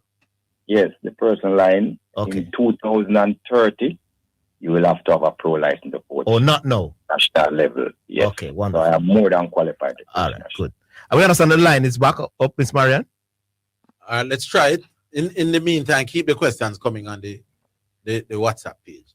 All right, do we go back? All right, hello. Hello. Lord of mercy. Hello. All right, that clearly not working. But here's another question that's come through. He says we don't play possession football, nor are we a long ball team. What then is our identity? How do you respond to that, Mr. Speid? Look, I have coached 4 games. I can't tell you what another coach identity is because they are also responsible to play what they want to play. Yeah. But I can tell you, if you check the stats in all 4 games that I've coached, I have out-possessed every single game. And some by huge margins. Like when you play Grenada, I'm sure I'd over 68% of the possession. So it's people trying to come with a myth. I don't know where they get it from that I am a long ball coach. When I'm coaching Cavalier, I do what I do to win. I don't care if the ball long or short or sideway or crossway. You guys can't go around that I just win things, right? And again, I was much minutes away from winning, going to penalties, and I would have win it too, because I think Blake was in top form. Oh, yes. Just one of those things. A ball that look like it hands, that is what people. No. So I want to touch upon that, actually. Rudolph is pushing back on the concept and the idea that he's a long ball coach. Rudolph just started coaching the national team. As he said, he has 4 games under his belt. He's a baby in that space. His entire history of coaching for Cavaliers has been a transition counter-attacking team, which is a long ball team. You're informed by history. History gives you the evidence to justify or challenge or substantiate someone in terms of their characteristics. He's known to be a long ball coach. Dump the ball down the field and somebody run it down. Now, if you say that's what I need to do at Cavaliers to win, you've been at Cavaliers forever. Why haven't you then developed some style of play at Cavaliers? Your style of play has been counter-attacking football and transition football. That's your style of play. What do you mean that you're not a long ball coach and it's a narrative people are generating? No, it's not. Your history tells us that's how you play football on a continuous basis. You've been at Cavaliers forever. You own the club. You could have some program where you bring kids through your program and you teach them how to play football and keep the ball on the ground. You haven't done that. That's your history. That's your legacy. That's who you are. That's how you're going to be called out.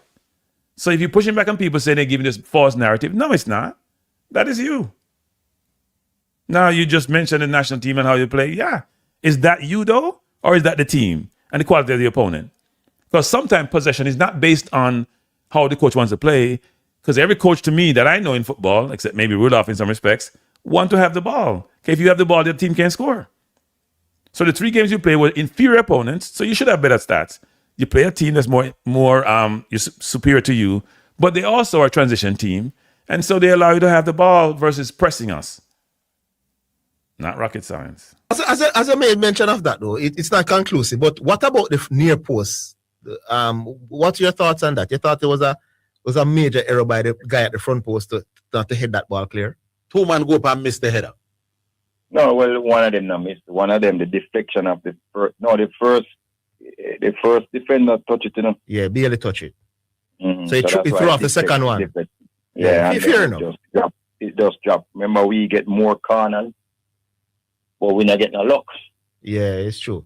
I thought some of the corners weren't great from Bailey, but some were good.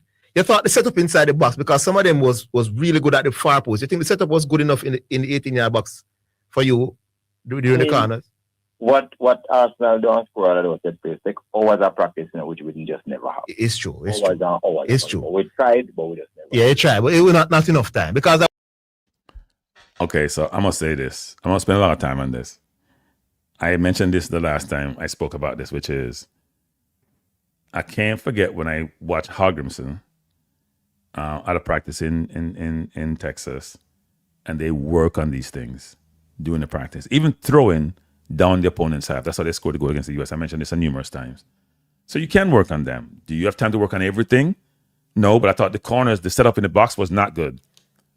What Arsenal does is they have 4 people, even Arsenal makes some mistakes. They have 4 people at the far post, and they all come forward, one blocking the keeper sometimes, even before those 4 run forward, and they go to different level. They may keep Gabriel at the penalty box, or they may running from behind. What we didn't have was somebody far at the far post, because a couple of balls went far post, there's nobody there. The balance in the box was not what it should be to give us the best chance to get on the ball. I was wondering because some of the corners at the back post was really good and nobody was there. I understand. All right, let's try again. Supposed to be there. It just unfortunate. Yeah. Let's try the lines again. Hello. Lord of His mercy. Hello. All right, we're not understanding. Here's another one that's been texted through. Mr. Speed said Congo's value tripled ours. Are you saying when a superior team beats a superior team, or I think the person mean when a superior team beats an inferior team, the coach of that inferior team should be blameless? How do you respond to that? No, look, I am never one person to run away from blame. When me lose, me lose. As far as I'm concerned, when your team lose a game, how can you not take the blame? Because I am seeing there was other situations where probably we could have done, to get a better result. You have to take the blame, and I take the blame. I don't know where that comes from. I am taking the blame for the loss because I am the coach. Yes. There was another one. Well, this is what I'm asking you now. So I'm asking a question because maybe miss something. Does Rudolph sound like he's taking the blame? For the entire conversation, Rudolph is extolling the virtues of how well they played. And the reason why they lost is a lucky goal, and VAR should overturn it.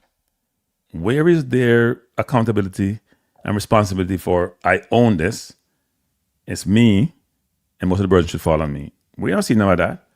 Rudolph is managing the information. He wants the head coaching job. He has to mitigate the negative feedback concerning what transpired. And as such, and he's done it brilliantly, by the way, he's negated a lot of that in these forums. He's a very smart man. He's answered a number of the questions in a way, some which he should be challenged on. What the host didn't do a good job of challenging him.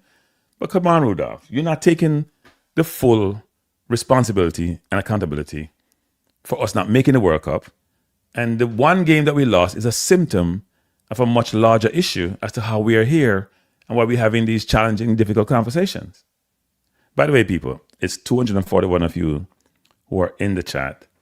So the likes are 99 less than they should be. And in fact, they're probably much less than 99 because much more than 99, I should say, because people come and go, right? So if you're in the chat, please hit the like button. I'd appreciate it. Feel that you should not, the minute you got the job as interim head coach, that you should have been focusing all your attention on coaching the national team, and that your attention shouldn't have been split by still coaching Cavaliers. What say you? So you can look at it both ways. Even the great Sir Alex Ferguson had both jobs, just to make the people know, coaching country and team. And there's a lot of other coaches who have done it. I'm just going to ask you the question, how am I going to practice if I just sit there every day and coach 6 matches a year? Maybe you have a little problem. So that's one theory, and they could be right, but I have another theory. I mean, I understand that, people. So let's revisit that comment. The question is, you're bifurcating yourself between two masters, your club and the country. Can you really do 2 jobs? Should you be doing 2 jobs? And Rudolph Speid has always been Alex Ferguson. Donkey years ago, and people had multiple roles, did this. Nobody, I don't know, did this the other days. And he said a lot of people have done it. I don't know a lot of people have done it. But here's the difference between him and everybody else. Did Alex Ferguson own Hibernian? Did those coaches you're talking about that may coach a club and a country, and you're basically saying, I need to keep myself active, I need to be managing people and situations, and therefore I got to be managing national team. What about all the other national coaches, the Ancelotti of the world? What are they doing? Are they not traveling, looking at players, talking to players, scouting, talking to recruiting, thinking about what they want to do, thinking about planning for what they're going to do? What do you mean? You're the owner of Cavaliers. You're the coach of Cavaliers, the owner of Cavaliers, the sporting director of Cavaliers. And then you do the national team. So there is no situation where those conflicts that you're talking about have that same construct and being so similar. None of them own those teams. They don't own the team, coach a team, and then coach a national team. Them things don't work because you know why? The inherent conflict between players from your club and your country going to be a major issue. And therefore, you may penalize your own players from your own club because you don't want to seem to be conflicted. Or you may bring them in when they shouldn't be there because you're conflicted. Either way, that's why people try not to have those situations because they're hard to resolve and perception matters. People, I'll leave soon because I don't hit the like button. I mean, I stump on you and I hit the like button because nobody not watch my program. Seriously. All right. We're trying back the line again. All right. The texters are getting busy now. Does he think the other point is it was never a full-time job for me. It was always an interim job. So again, you have to take everything into consideration. Not just stuff. Yeah, but when he gets the full-time job, which he will get, what will happen? Is he still going to own Cavaliers and coach Cavaliers and be the sporting director and coach the national team? How will that work? And where are these lazy journalists in Jamaica challenging this and writing about it? Where are they?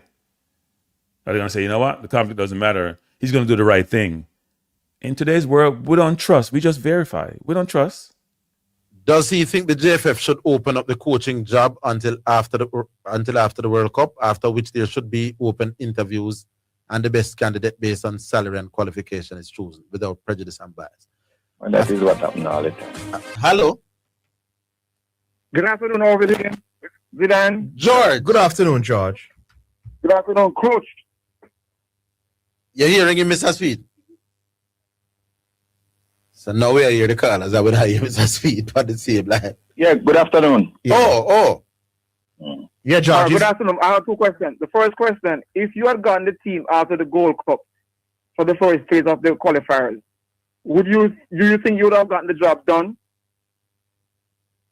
If you know me at all, you know me, I tell you yes. There you go. If you had a do-over of the Congo game, because I think we were at a disadvantage with size. They were bigger than us and more physical. Knowing that they were bigger than us and we didn't have Bowser, we didn't have a whisper, and we didn't have and low on the field with a bit more size. If we were to do over that game, sir, what would you have done differently to win against Congo? Oh, well, I just think the biggest issue I had to take on this note of the team, he was not available to injury. I think that is the one thing that really... That's Carroll Anderson. Yes, messed up everything that we planned before. I can't fault the players for anything else because they carried the game to 110 minutes. Even if you're right, Carl, about what you're going to say, And I know that we made a mistake in the 110 minutes. It's not something that we usually do because we did stress defense, and they had like 3 or 4 people in the box. They didn't have a lot in the box, So that was one of the goals that we didn't expect to come. Yeah, it was disappointing. I can't say anything you say would be right or that would make me win the match because I didn't think. I know that Karai Anderson affected me a lot. Yes, and I had to change the whole midfield. By the end of by the 91st minute, and I think that those 2 things affect me the most. All right, George. All right. You did a great job, sir, to get us, because everybody was saying you'll get 5 lots. So you did a great job, sir. I believe you did the best you could. Thank you, sir. Well, you say you did a good job, Mr. Speid. No, not me alone. Look here, may I tell you this? People, before the naysayers were saying they're not gonna play for you. You can't manage them. It's gonna. They said a lot of things. I was gonna pick all the Cavalier players. Is that right? You hear them? All everything that they say didn't happen. None of what they said happened. The players believe it was the best camp. Everybody was one of the best camp we ever had. Yeah, I did some investigation, man, and the camp was in high spirit for the team for sure. So a lot of what people are talking is because they are just repeating stuff that people said. What happened to you doing, Mr. Speid? As me and Arvil said before, if it comes down to just your ability to coach alone, based on what you have achieved with Cavalier, then in terms of locally right now, you are the man for the job. Yeah. But because you are part of the administrative aspect of it, that's what somebody and the technical director. Yeah. And then they advise that they should separate them if they've been reasonable. But you do have some people carrying a certain line and people just repeating what they hear without even listening to, even ask a question or listening to a reason. Right? Because Southey like to come at you. And Southey think did a reasonable job as a coach. He said he wouldn't even criticize you much based on those coaching in the game. I know Southey knock you hard. Most of the knocks is going to come from your hiring of McLaren. Oh, here's one question. We had issues with Hal Grimson because he didn't want to live here. But Mr. McLaren was allowed to be out of Jamaica for long stretches.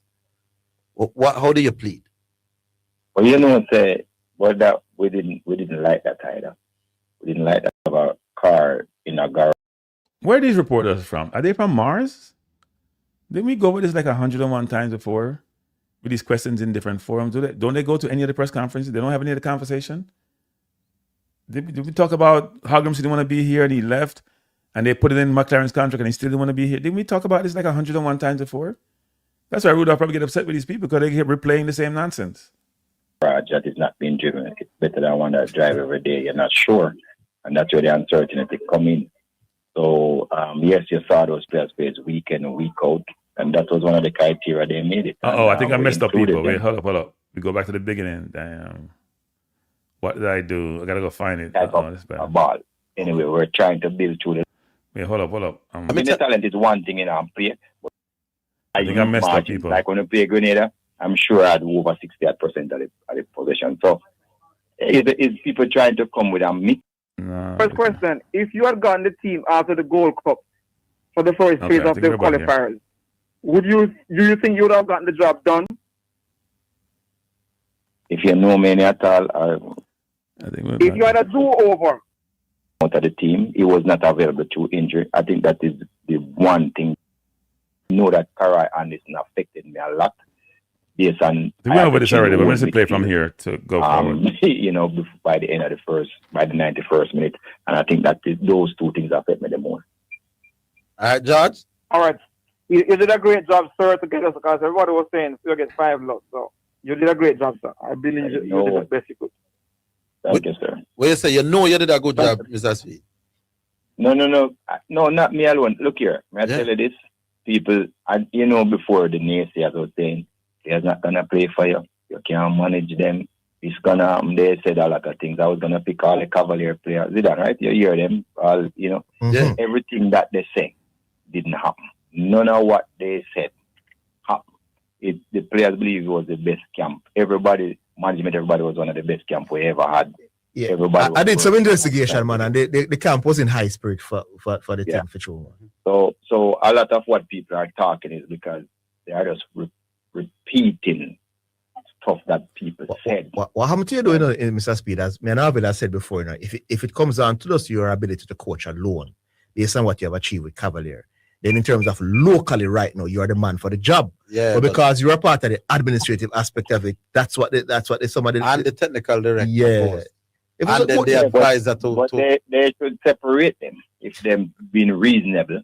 But you do have some people carrying a certain line and people just repeating what they hear without even listening to, even ask a question or listening to a reason. Right? Because Southie like to come at you. And Southie think you did a reasonable job as a coach. He said he wouldn't even criticize you much based on just coaching in the game. I know Southie knock you hard. Most of the knocks is going to come from your hiring of Algrim. Not Algrim, Mr. McLaren. Oh, here's one question. We had issues with Hal Grimson because he didn't want to live here. But Mr. McLaren was allowed to be out of Jamaica for long stretches. How do you plead? Well, that we didn't like that either. We didn't like that either. So don't think that anybody was giving any of them license not to live here. We had an issue with both of them. And they all promised that they were going to stay here and live here. And then they reneged. Why was one pressured? Well, apparently one seemed to be more pressured than the other. Both of them was pressured. To live here. Oh, so isn't it something that you could have insisted on in the case of McLaren?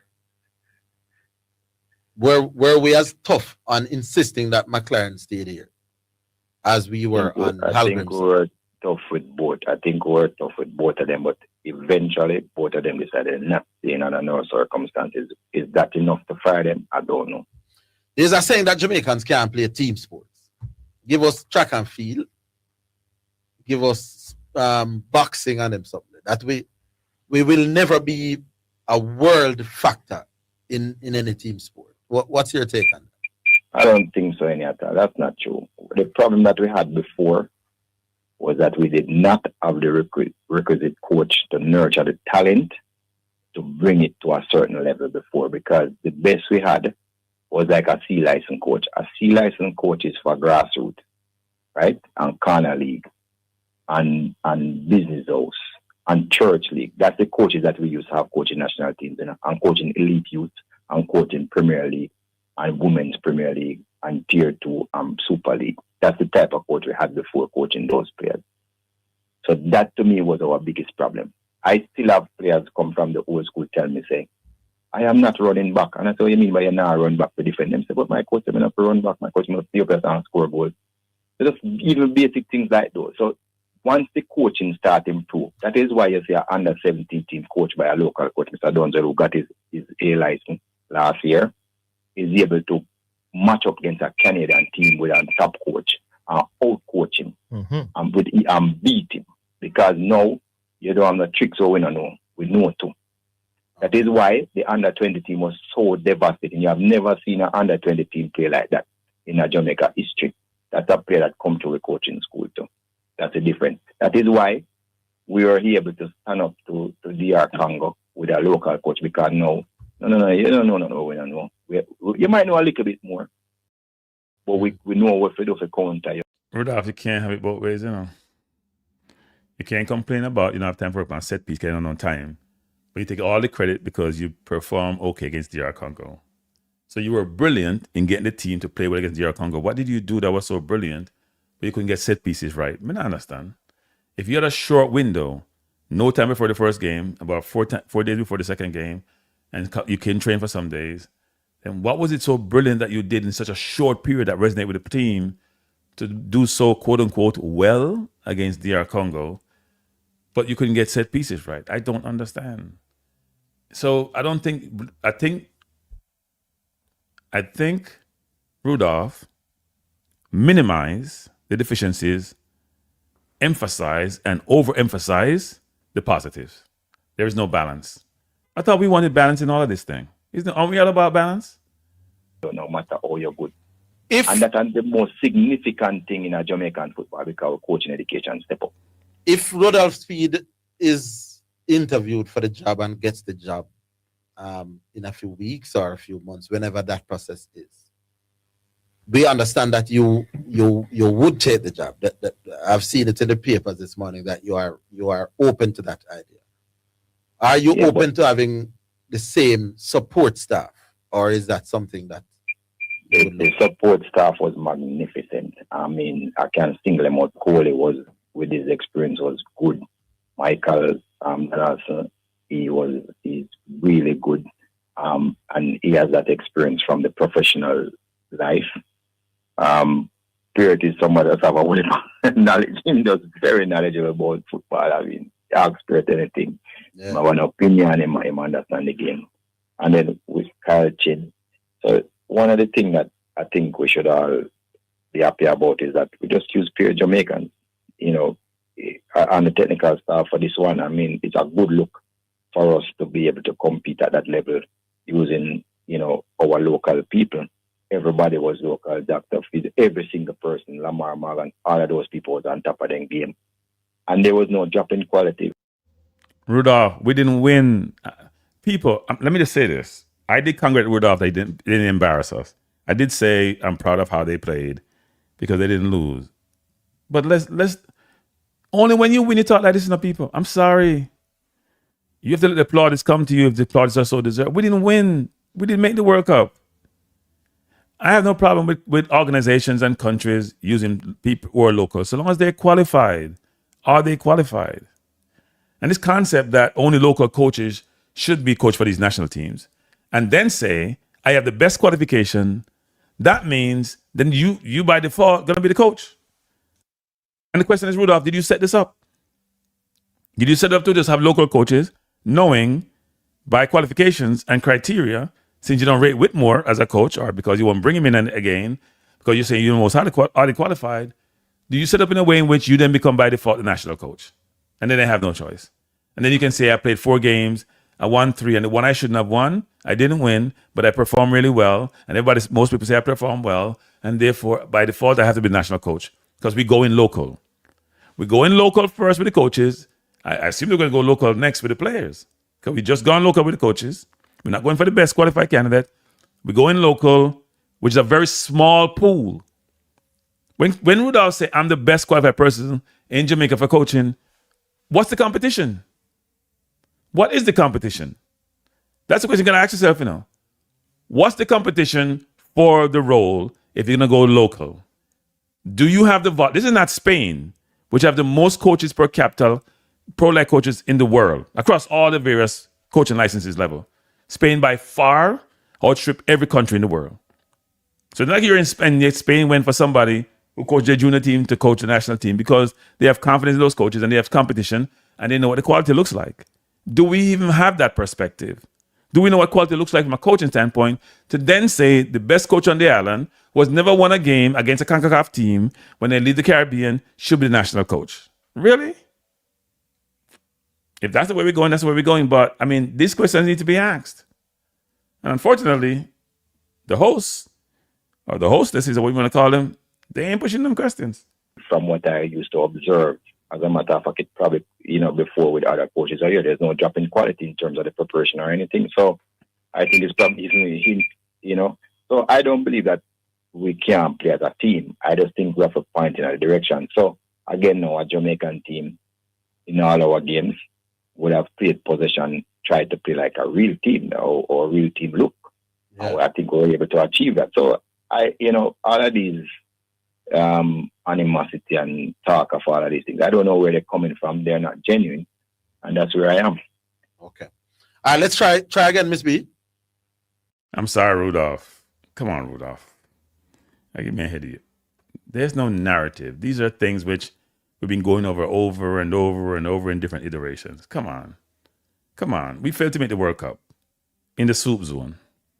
And you were the orchestrator of that failure. You were. I hate to say it, but you were. If you get a national team coach and I support Jamaica, I'm going to support you in the national team. I have no choice because I ain't going to abandon my team. But let's not change the narrative. You own the failure. And now when people feel like this, Rudolph, they resign. They normally do. But you'll be rewarded. The line definitely a public bubble. Well, I mean, I tell you. Why not work with the under 17 and under 20 for 2030? No new ballers, please. What say you to that? Whether you are the coach or not, is that a suggestion that you prefer? So I don't. So there's levels for football. Mm-hmm. By the way, people, let me just say this, because some of you are gonna like me saying this. The under 17 team and the under 20 team, which I get all them boots up in my get, and some of the flowers are deserved. Them can't keep the ball either. When them play against Canada in the last game when they get to the World Cup, they did make 3 passes in the whole second half consecutively. And we're talking as if they walk on water. And because they're junior, nobody can say nothing. And then you're knocking the kids.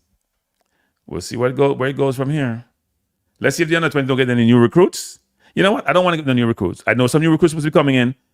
No, not come in. But not going to go play again. Let's see how it work out. Because then when we lose, you know, you're nothing from nobody. But when we win, then can't come off a TV, can't come off a radio, can't come off a YouTube. Levels to football. You can't tell me, say, if, and this is some of the reason why we missed out. I mean, the better the football is, the easier your chances. I mean, the conversion rate for players who play World Cup for under 17 and they play under 20 to the senior team, it's low. It's not, it's like, I can't remember the percentage now, but I'm sure it's less than 30%. So I don't know where people think that you can take on a 17 team and carry them all the way through to play for the senior team. That can't. It never happened before and it can't. All right, let's try again, Miss B. Hello. Yes. Yeah, I hear you, but your background now is not bossy. Yeah, I want to play. Let me pick up. Yeah, man. Yeah, hear me now? Yeah, is who this again? Oh, Chuck. Yes. What's your question, Chuck?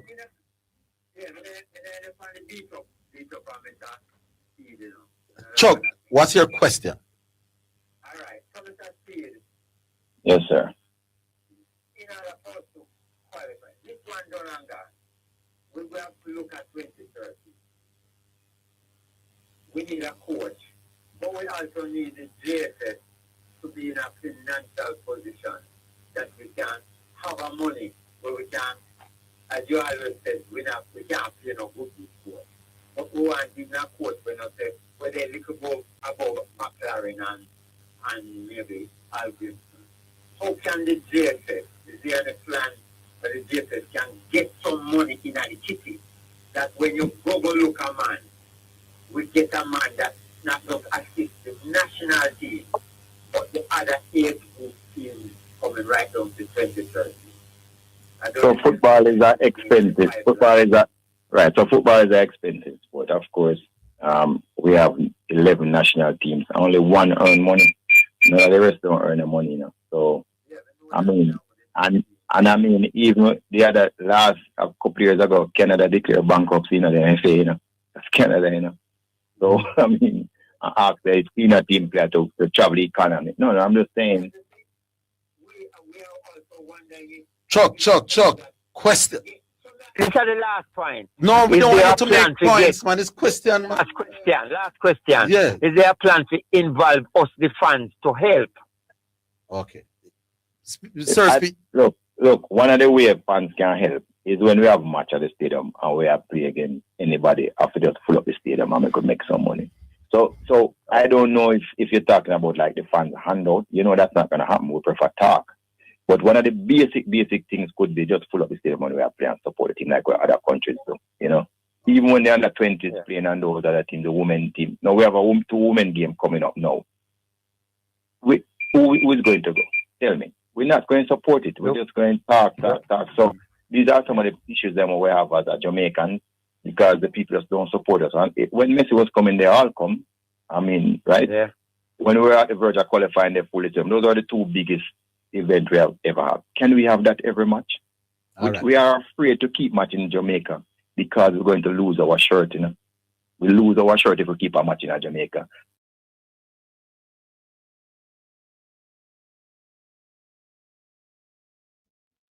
That was the interview, people. I think I cut it off because there's much more that wasn't said. I cut out the part where he talked about telling him goodbye.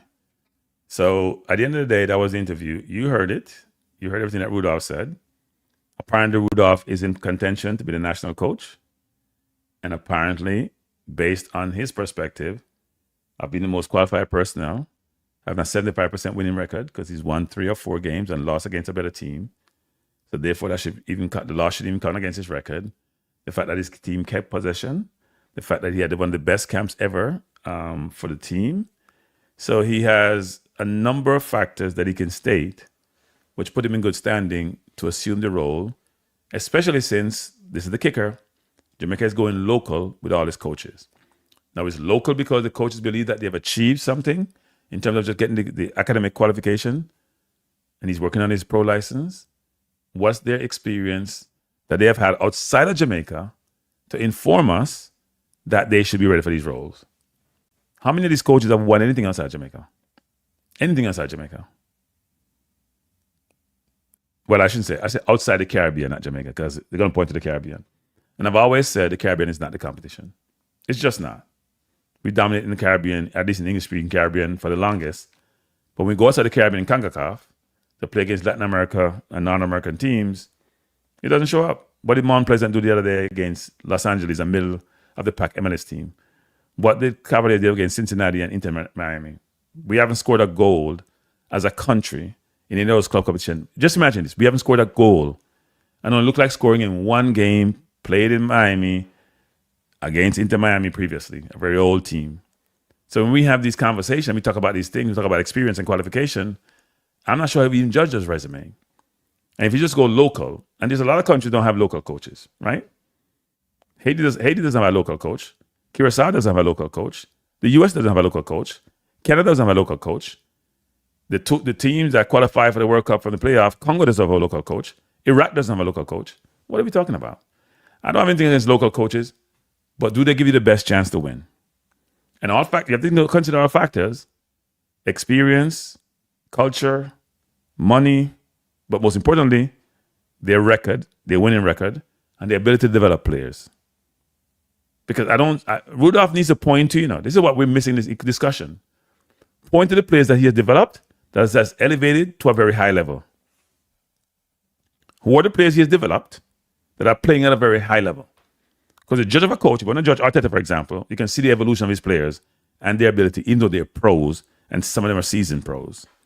Where are the players that Rudolph has developed that you can point to, and the trajectory is going to get them to say the Premier League or League One or whatever it is? Where are those players? That's the mark of what a very good coach. A coach can coach youngsters. And if you say you just coach adults who should be where they're supposed to be, then where are those players which he has evolved their game to the point where we can say, you know what? Yeah, I can see that person in a certain role in certain leagues. And last but not least, I've said this about Jamaican coaches, and unseen is in the thing. Unseen, you and I was coaching in Jamaica. Where are the midfielders? Where are the midfielders? Here's my philosophy. If you can't coach and develop good midfielders, you can't coach. Sound extreme. If you can't coach and develop midfielders, you can't coach. And can't coach sounds a bit raw and sounds extreme, but that's my philosophy. Because it's the most difficult role to me in the football field. You play up front, you can fast, have some skill, you're good. Defender, you're rugged, cover the space really well. Midfield, a footballer, I said this the other day, makes about 3,000 decisions in a game. And midfield, if you think about it, going to make more than the average player. That means you have to teach people how to think, how to consider different scenarios and situations, and how to make the right decision in each of those instances.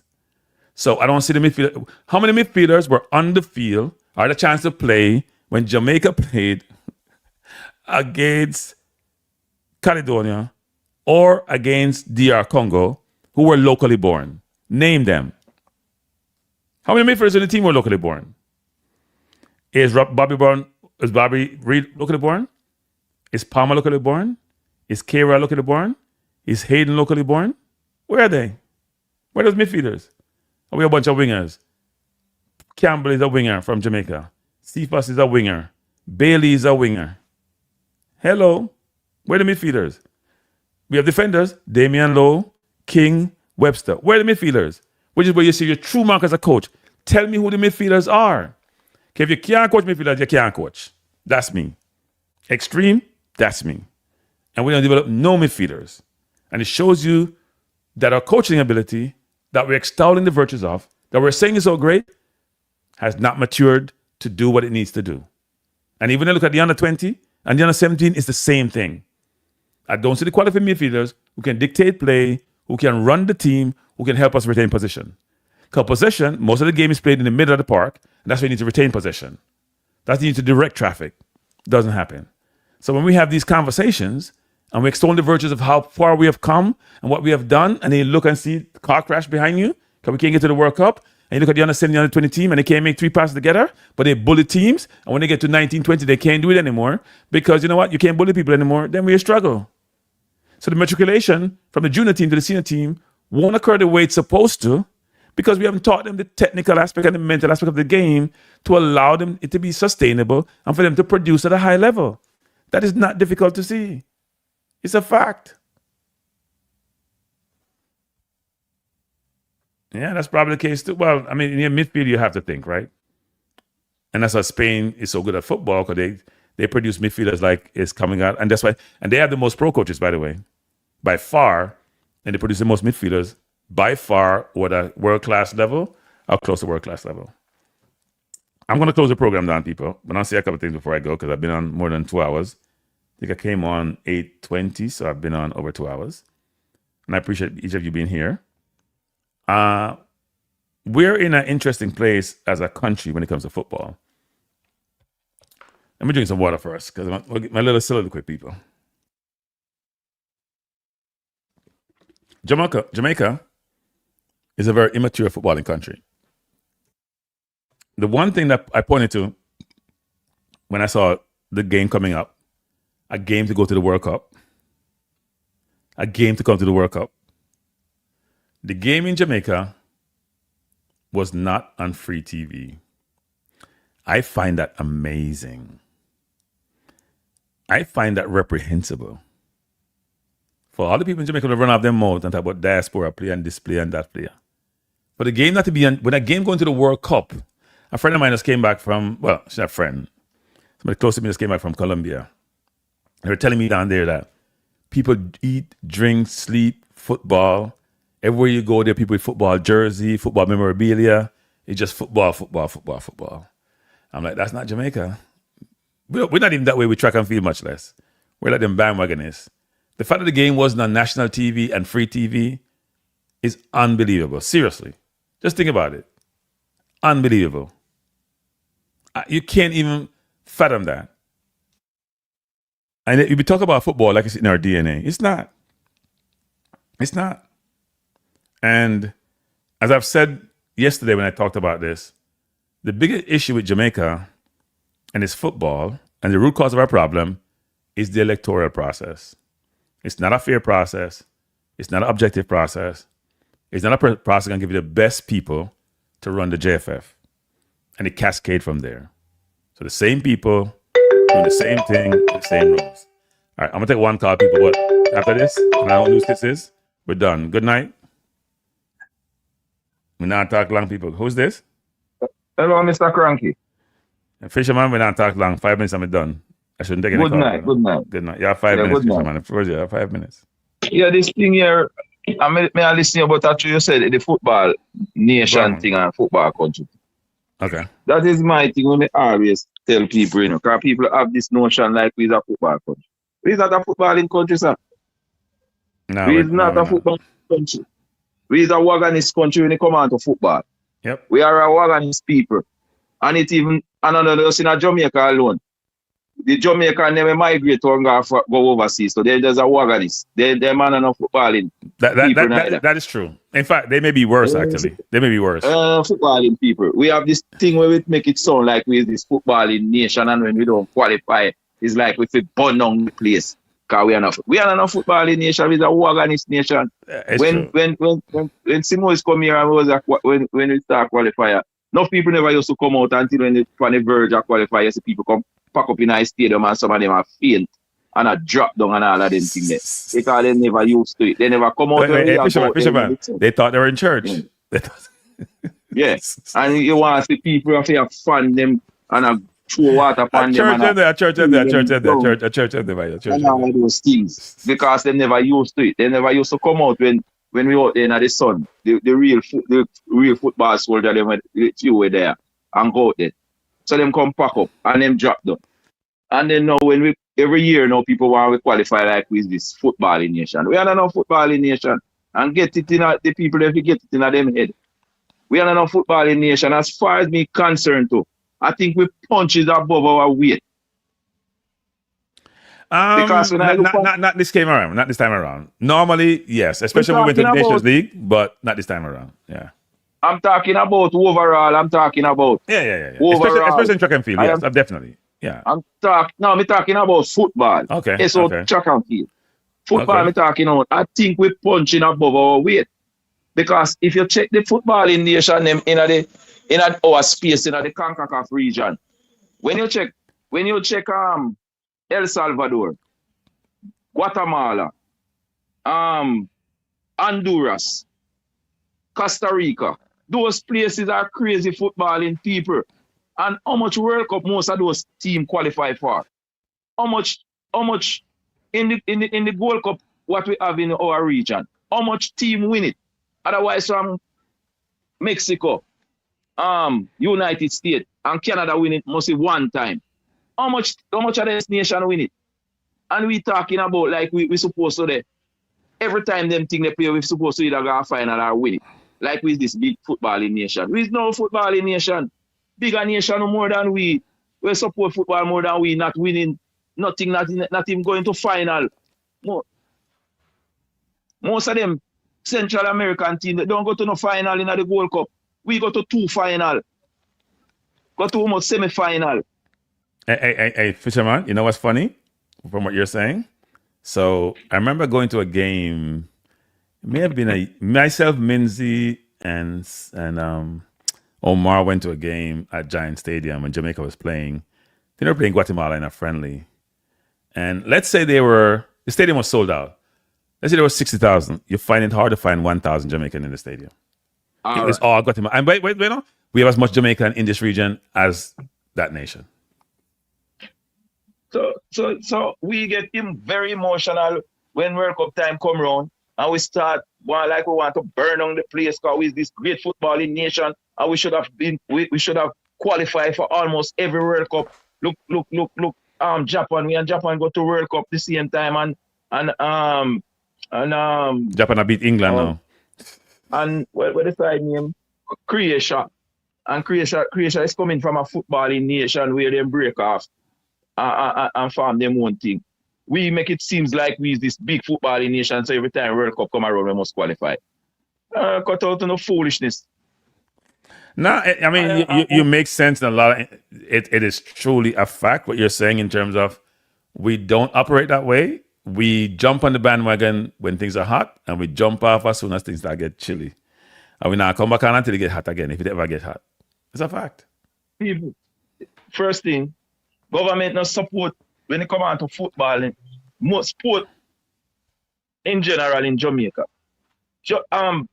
The government don't put emphasis on that. They put liquid money in there here and there.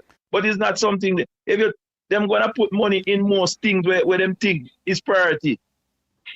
So Fisherman, when Hogramson came, he was shocked to see how well maintained and manicured the golf courses were and how horrible the soccer fields were. That's one of the things he brought. That's what he talked about. He didn't understand the disparity between the two. Yeah, because what happened, those golf courses owned by either hotel or some big shot people. Yeah. We're not really business born of football. Them have it for them and them friend go and play them thing. Yep. So people have this misconcept notion about with this footballing nation and talking about we should be doing better in football. Yes, we want to do better. I would like to win World Cup. I would like to win the Gold Cup. I would like to qualify for every tournament and win them. But we must realize Jamaica is not no footballing nation. We is not. So Fisherman, I have a question for you. Check. I have a question for you. Do you think we're better off without the heritage players? Huh? You think we're better off going local versus going? Yeah. All right, here is my point with the heritage there. We qualify for World Cup from 98, yeah. 97, 98. Yeah, 97, 98. And then the influx of players them start to come in. Well, it wasn't really after that as much, but yeah, we have more, but it wasn't the same. Yeah, it wasn't not until later that the influx gets signaled. It gradually growing more and more and more. Yes. Till we have team now where we pick it. We have Pandifield have 9 overseas band player and 2 local player. Actually, you probably should have 10, but we observe 1 or 2 spots for local. Yeah, man. You would mind have 26 or 27 overseas. People swim go. Fisherman, you and I know. Doing those things, if we do those things, the team supposed to improve it. The team is not improving. Not. When we have most local player playing on the team, we did rank all 50 and come down to all 40 we did rank when was this? When was this? To 40 When was this? When was this? Yeah. This great period of local players? With most local based players. I thought you said we had an influx from way back when to now. So how could we have local players when we had an influx? Gradually. When did we have this great ranking? We know the great ranking. They give me the great ranking. Give me a great ranking period. Because I'm confused, people. I'm confused.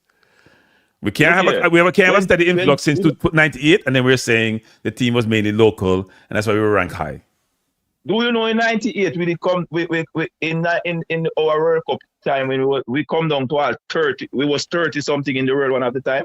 Yeah, I have a question for you. I have a question about that. What was our record in the first 5 games in the qualification in 98, 96, 97? What was our record in the first? Of course you won't remember. How much points did we have at the first 5 games? How much points did we have? At a possible 15, how many we had? Before the 4 Englishmen come in, how much points do we have? Look here. I'm gonna do like Rudolph Speid. I'm gonna go look that up. Go look it up. Mr. Simo is it last night. We play. I think it's 15 game we play, and the 3 player that come play in 5 games. 5 games them play now. Yes, and you asked them a question. 5. What were the points we have in the first 5 games? That you don't know your history, so we can't have a conversation. But it never. Before the Englishman come in. It wasn't straight. It was not straight. I understand, but I'm just asking you a question. With just local players, people. Here's the point of the question. With just local players, how many points did we have in the first 5 games that are possible? What was it, 15? How many points did we have? Mr. Kranky. Answer the question of Fisherman. Now you're a historian. I think it's 3 rounds we play. Mm-hmm. And the first 5 games, how much points did we have? It don't really matter how much points we qualify and come to the last round.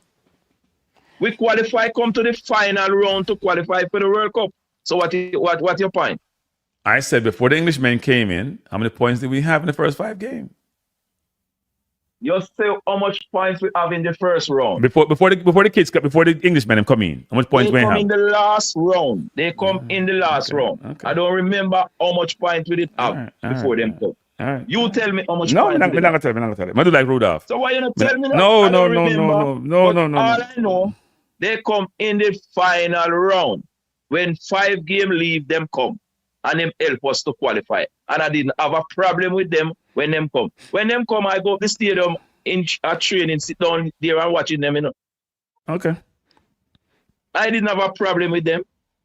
I don't understand why people, when someone is a citizen of your country, that means they have all rights and privileges afforded those who are born in the country. So you was to try to take away birthright citizenship now? That is Supreme Court. When someone is a citizen of your country, there should be no preferential treatment for anyone. So this bullshit about balance, you balance quality. It's all about quality. Wait, there's nonsense about balance. It's nonsense. It's inappropriate, frankly, to talk about that. It's inappropriate. It's not okay. There's no such thing. If it was mainly locally born players, we would talk about damn balance. We wouldn't say, we gotta have enough overseas born players in the team to balance it out. We would never say that. Never. But Ever. That's why Kranky. What I'm saying, when we get in this influx and the team not improving, them going back way, what you expect people must say? No, what you would say is that what the hell are you doing in Jamaica in the football where you can't produce better footballers? That's what you should say. Why JFF? Why we can't produce better footballers? No, but the thing is, Kranky, you don't want to get a chance to them produce no baller. What do you mean? You not really interested with no farmer development, you know. I don't want when football time come, send for someone overseas and come play them. That is Uno man trying. Wait. Nobody's stopping Jamaica from developing footballers. Nobody. But the moment, even if a baller, we see any potential in no baller, and the coach call him in at the team, you come out and say, see, a quarter of them have why them call a JPL baller in at the team. You know something, fisherman. You know, 2 years ago, we had 14 overseas ballers. When I met 2018, we took none. And they got 15 love, fisherman. That's 15 love. Look here. 15 love, fisherman. 15 love, fisherman. 15 embarrass me. Them embarrass all of me. You know what the JV do? Go hide. We not embarrass you. Okay. As me say, overseas people want to see every team in a Jamaica full up with. And you want to see mediocrity. That is what you want to do. And you want to see mediocrity. You want to give a man a blind. But not good enough. Man, I mean, agree with any what Speed say. No youth team. Me no want to see no youth team full up and no be an English man or anywhere where them want to come from. Full them up and be English. Where we football logo? I agree with you. I don't think they should play for Jamaica. I don't think any of them should play for Jamaica. I don't think any of them should play. No. Back up. You can't have it both ways. Because you guys are talking shit. You're talking crap. You're talking crap. Well, nonsense. Nonsense. You're talking nonsense. It's nonsense. Me no want to see no. People. Let me say this, people. Under 15 team full up a be English. Youth today. No. They are Jamaicans. No English person can't play for Jamaica. No Englishman can't play for Jamaica. No Englishman can't play for Jamaica. If you're English citizen alone, you can't play for Jamaica. There's nonsense. English-born kids. Oh, the English-born. Oh. So what you must do? When you tell the English, why you think the Indian-born or the Syrian-born person who depend on the wall for sell of the story? Wait. When you go ban them. Them are Jamaican. Why you go ban them from having too many stores, or having too many restaurants, or having too many supermarkets? Why you go ban them? Why you tell the liquid 50? So why you tell the people who can't get on business? Why you tell the people who not on business and not on business in Jamaica? Tell them, say, look here, you don't good enough. The English you them better than you, so we all use them. Well, that we must tell you liquid you them want to play. Tell them that them don't good enough. So what should tell English? What the English born youth them? So them good enough, but say them good enough. Them want to play for Jamaica, but them too good to play for Jamaica. That Jamaica don't want them. So we should tell them. The thing is, Kranky, we don't want to see no local youth in the team. We don't want. And I say, what you want to do? Every time them pick any local, you say a quarter. That means they must speak be English. That is fisherman. There's a quota. Fisherman. There's a quota in place for the junior teams, you know, fisherman. The last under 20 going about one English-born player went to the under 20 now. If we have a quota, because if no quota is not there, you want the team Kranky. That is your thing. You want to see the team full of up. All right, so fisherman. Does Kranky pick Jamaica football team, or does the JFF respond for it? I want to come up here and I'm spilling the thing over and over and over. And each time if them pick a team and them have 3 or 4 local pan it, we don't say a quarter, because none of it in there. Yeah, look, I think what the JFF should do, and I agree with you guys, should have only locally born players in all your teams. Nobody has said if you have no be local. They should do that because you got nobody puts no. Don't send up people don't no local. If they're good enough, then they play. Okay, how many people have knocked out against? Fisherman. How many people have knocked out against Blake being in the team? How many people have knocked out against Blake being in the team? Look here. Now answer the question now. Don't punt. Answer the question. Huh? If you love up to someone in a YouTube space, nothing Blake couldn't in a team either. Oh Jesus! Come in there, a YouTuber said Blake not in the team from a long time. And me a JFF official say don't have no English baller in the team. Me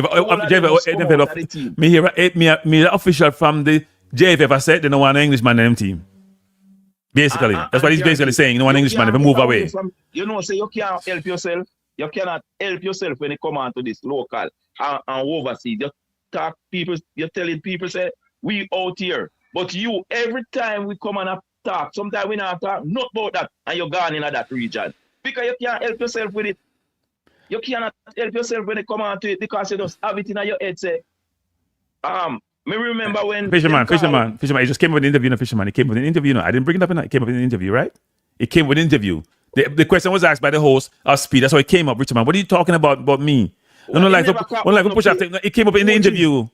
It was in the interview. Coaches. No. Coaches, No. Fisherman, stop lie. Don't lie. You piss me off. Don't lie. Right. The man said the local versus overseas hasn't been working, and Speed said yes, it hasn't worked, and then he elaborate about what are you talking about, Fisherman? English interview. This interview, yes. With Kelly. Yes. Kelly interview. Yes. The CM interview, yes. Ask the audience. When Speed you come like the host them. You come like the host them. Now listen. You come like the host them. Now do no homework. You are like the host. All local. What he was saying, he not said is all local coach, and he called them out. Him said him Coley, the next coach. We weren't talking about coach. We're talking about players. We're talking about players. We're talking about the strategy about why the team is successful. We're not talking about coach. Why are you going off a different tangent now? Stay on track. Well, I'm gonna listen back that interview. If I hear play back, you have the interview in. Yeah, but I gotta go search through it. It's not easy to find. I gotta go search through it. You know what? What I'll probably do? Listen it back. Because I listened to the show yesterday, and my recollection, I never hear him talk about local and overseas players. I never hear him. Okay. Let's bet some money. Let's bet some money. $1,000. $1,000 bet. US dollar bet. $1,000. So what you do? Play it back and make me hear. Stop. No. You need to be some pain. You need to pay some pain. Let's say $1,000 US bet, and it public domain. You go up on tangent. You say go up on tangent. Now, see what him do, people? This is what him do, people. That's what him do, people. He's a perfect person that them do. Pick like him and Anthony in chat. That's what they do. Give the coaches them leeway and make them pick them team, and stop when the people them pick them. That's why Haggins left. No, that's why Haggins left. Can I try force Haggins people who say no want them team? That's why Haggins left. That's why Haggins left. And I give people a false narrative. Him left because he not getting support, including people that interfere. Al Griezmann left here because he didn't want to stay here. You don't know. And then Uno, when him lose, Uno see him one on the internet, say him no good. Him no have no philosophy. Oh God, you're boring me. Uno help force out Al Grimson. Yeah. You're boring me. Help force him out. You are a typical Jamaican. You know, the true persons come forward, people, all the time. You just got to push them hard enough, push the button, and you can get them to get who they are. Talk to you. All the time I talk to you. You see things going wrong, come step up and play a part and change. And that's your fault. That's in fallback, people. That's in fallback. That is why. No one on diaspora people in the business. As a friend of mine might say, no one, no diaspora. No diaspora people in the circle. No one, I don't want that with money. No one, not about that. Nothing. All the excuse. You don't want our kids. You don't want our kids. You don't want anything from us. No, we're not giving money. Tell you things. People this, people that. Oh no! All right. They call it. Okay, we get 5 minutes. Me have to leave. But Mr. This fisherman. We don't need. We don't want people to do things. We don't want to do anything. It's Easter. Go to church. It's Easter. Go to church. Good night, fisherman. Good night. Man. Good night to you, man. Good night. Lord have mercy, people. You can't win. I didn't start this. The question was asked in the forum, and it needs to be addressed. And I bring it up. I say go. But anyway, people, I'm gonna leave you. I'm gonna say this. I've always said this, by the way. Because whenever you bring up these things, people always want to accuse you wrongly. I don't care if the team is all local or all foreign-born players. And the reason why is I'm a slave to merit. I'm a slave to quality. I'm a slave to what good looks like. I have no desire to embrace mediocrity and to support mediocrity.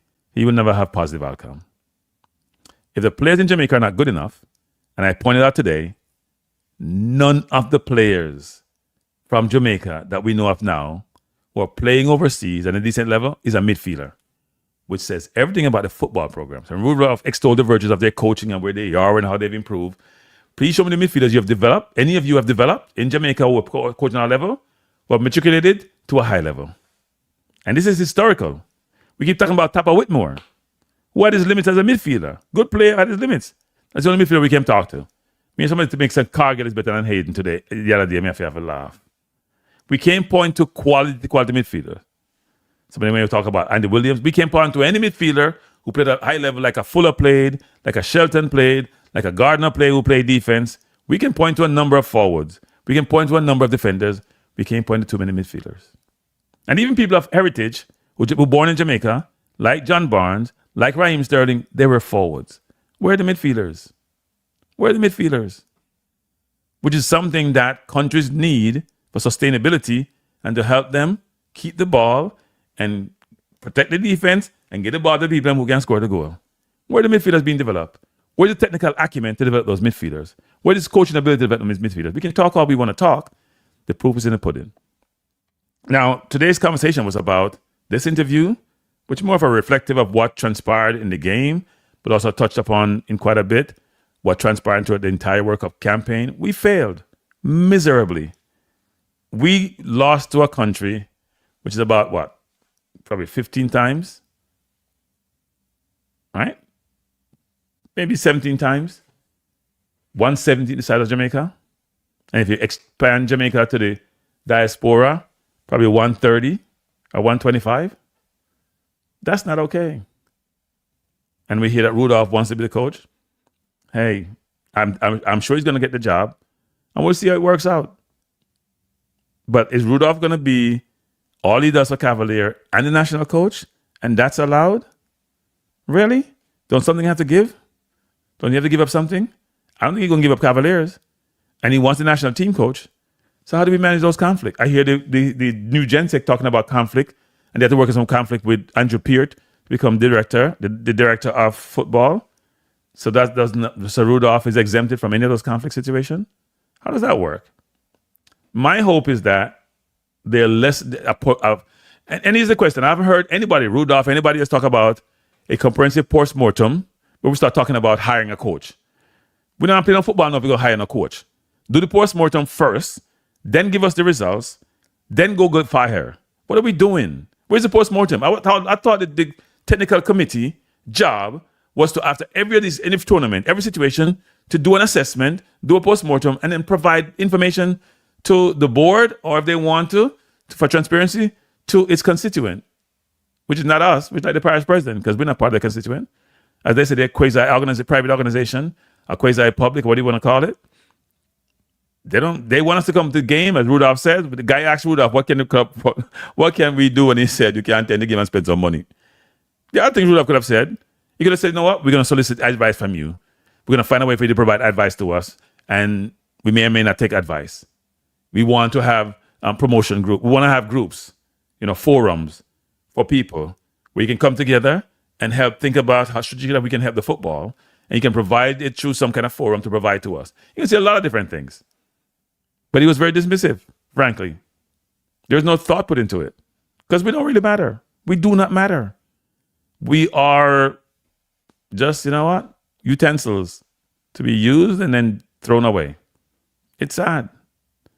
So I'll sign off by saying this. My hope is that Jamaica football will improve materially. There are some strides being made in certain areas. But I think we are overstating the accomplishments and understating the deficiencies, understating the losses, understating the failures. And what we normally do is, when we fail, we just brush it away. And when we win, push out our chests. Can't stop talk, but they understand the under 20. When years before we failed miserably, and when you ask them what happened, well, there's nothing to talk about because we fail. So we don't want to see you push out your chest when you see a win. We don't talk about your failures and why you fail. And you promise us that you will have post-mortem and assessment being done, and then nothing is done. You just peer talk. You can't have your cake and eat it too. But that's how we want it. The JFF failed to qualify Jamaica for the World Cup. Failed miserably. And the one thing you can point to say they fail is incompetence. That's it. No other thing I can think about. If you had the quality that you needed at all levels, you have achieved your objective. Last 2 minutes, SH, I'm done. Go ahead. You good? I'm good. Yeah, that last caller, man. Just getting on to the diaspora as usual. I can't believe some of the rhetoric I'm hearing. I can't believe what I'm hearing. Yeah, it happens. Catamar Terry should have never been taken off of the field. Speed went into business. For No, I himself, disagree with you, SH. He was poor. He was poor. Go check the stats. He was poor. Trust me, he was poor. No, hold on. This is where I disagree. Okay. I feel like every time he made a run and got, he was one of the only players the Congo goalkeeper actually had respect for. Every time Kadamari made a run, or like it looked like the ball was going toward Kadamar Terry, the Congo goalkeeper was coming off of his line. So that shows you they did their due diligence on Kadamar Terry because they could see that the youth has an eye for goal. Now, Yeah, but let me just say this though. The ball was bouncing off him like it's a wall. His control was poor. His link-up play was poor. Yeah. He didn't get a lot of service. Yes, but if you go check, go ahead.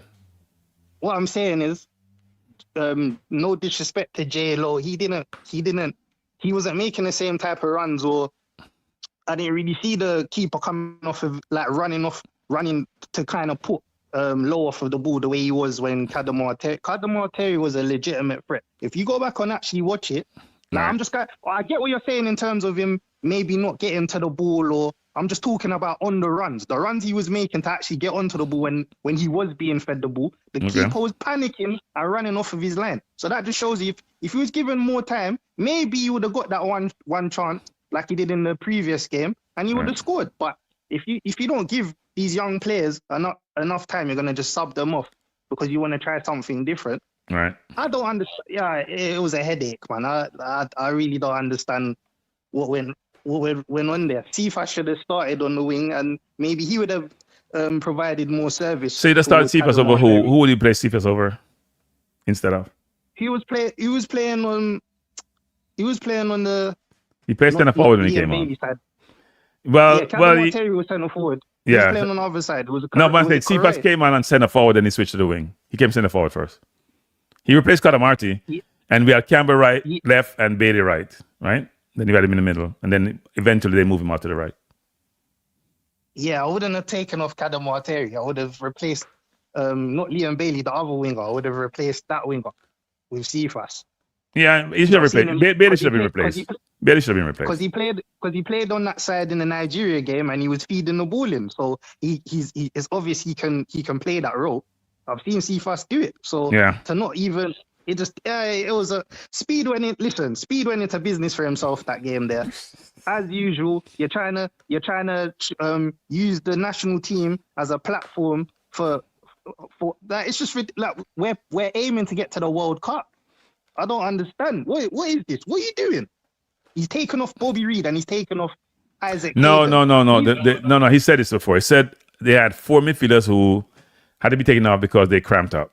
Remember the ref got changed, Remember the ref got substituted, It was that bad. The weather, we haven't seen anything about the weather yet. Wait till summer come and people start playing the World Cup. Then you're going to see it's really bad. But he said he had to take players off because they cramped up. That's why he take them off. So he called them forced changes. There are forced changes. The 4 changes he made in the midfield defense were not changes made because the coach was a tactical change. They're changes made because he was fortunate. That's what he said.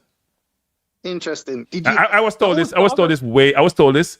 I asked the same question, and I was told this the same day that we lost. Somebody texted me from Mexico and tell me that. So because once those substitutions was made, it made the job harder for Pinnock and the guys that were actually like keeping us in the game. That's what it seemed like to me. Once those 2 main substitutions was made, it just made it a lot harder for Pinnock. And then Pinnock was the only one that was protesting with the goal in extra time, saying that it was a handball.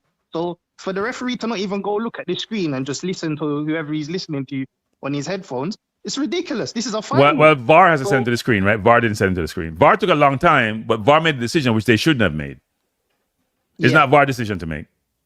It's not VAR decision to make. Yeah. Exactly. But the referee's supposed to go and look at the screen, no? Well, the VAR has a tend to go to the screen. That's what normally happens. They don't just go to the screen. VAR has to tell him because VAR says, hey, go to the screen, and then they set the video for him to watch. VAR didn't say go to the screen. VAR took like 5 minutes and then decided that it wasn't a handball instead of sending him to the screen, which is ridiculous. Interesting. Because we all wondered why VAR was taking so long. We all wondered about that. Yeah, it was a bit funny. And then lastly, because I know you're wrapping up, and then we'll reason another time. But when we got into extra time, it seemed like Congo was able to refresh their substitutes. They exhausted all of their substitutes in the main game. But for some reason, in extra time, they were able to. No, I think they had 5, right? Didn't they have 5? I think they had 5 before we had all 6. In the main game, it was 3 substitutions. They did all 3 substitutions, and then in the extra time, they had 1 and 3 in the main game. They had 1 and 3 in the main game. Remember, they took out the entire midfield. They took out the entire midfield, you know. The entire midfield came off, you know. Because the commentary team was saying that it was something about the rule change and it's refreshed, and that's why they're able to make. Okay. I didn't hear. I couldn't hear anyone because I was telecasting, but yeah. Okay. Yeah, listen. Anyway, all the best to Congo, obviously, but anyway, Speed and that, all of them need to step down. You look at Italy. If Italy's whole congregation is gonna step down, JFF. Nobody in Jamaica stepping down. This is the Caribbean. This doesn't work like that. They get rewarded. They're gonna get promotions. Crazy. Yeah, thanks for the call, sir. Appreciate it. Have a good night. Have a good morning, because it's early morning. What time is it there? 4 o'clock in the morning? Yeah, you must just come home from party. You must just come home from partying. Yeah, that's Good Friday anyway. But yeah, man. All right. Thanks, best. Okay. All right, everyone. I'm gonna say good night. Thanks for being here. Appreciate being here. Before you go, people, please hit the like button. I do appreciate you. I appreciate your time. It's a difficult time for the true football fans and even for those on the periphery. But as Fisherman did say, I have friends who are like this. They're a lot of bandwagonists, boy, and it's bad. And they have all sort of criticism when they're not here. And it sounds like some bandwagonists are also in some of these studios asking these JFF versus question. People, if you don't follow things in depthly, you will not be able to come across as informed when it comes to time to be in this situation as being an interviewer and interviewing the interviewee, especially somebody who's very informed about the football. So you have to spend your time and invest in yourself to be able to challenge the individuals who are sitting in certain seats and should be challenged. But at the end of the day, I do not think that anybody in life should be rewarded for failure. Now, as I said, if Rudolph is become the coach for the national team, I'm going to support the national team, and I'm going to support him and his administration, because they're the ones going to help for the team to win. But at the same time, I don't hear any accountability. It's very flippant. The pain that is felt by the country, not everybody, and everybody are football fans, I don't see it reflected in the JFF administration. They may talk a good game, but it's not reality. And the last point, us as a people, especially, I'm going to use this, not everybody in Jamaica is black, but as black people, but us as a people have to do better. Including yours truly, in terms of how we fight too much. I don't get us anywhere.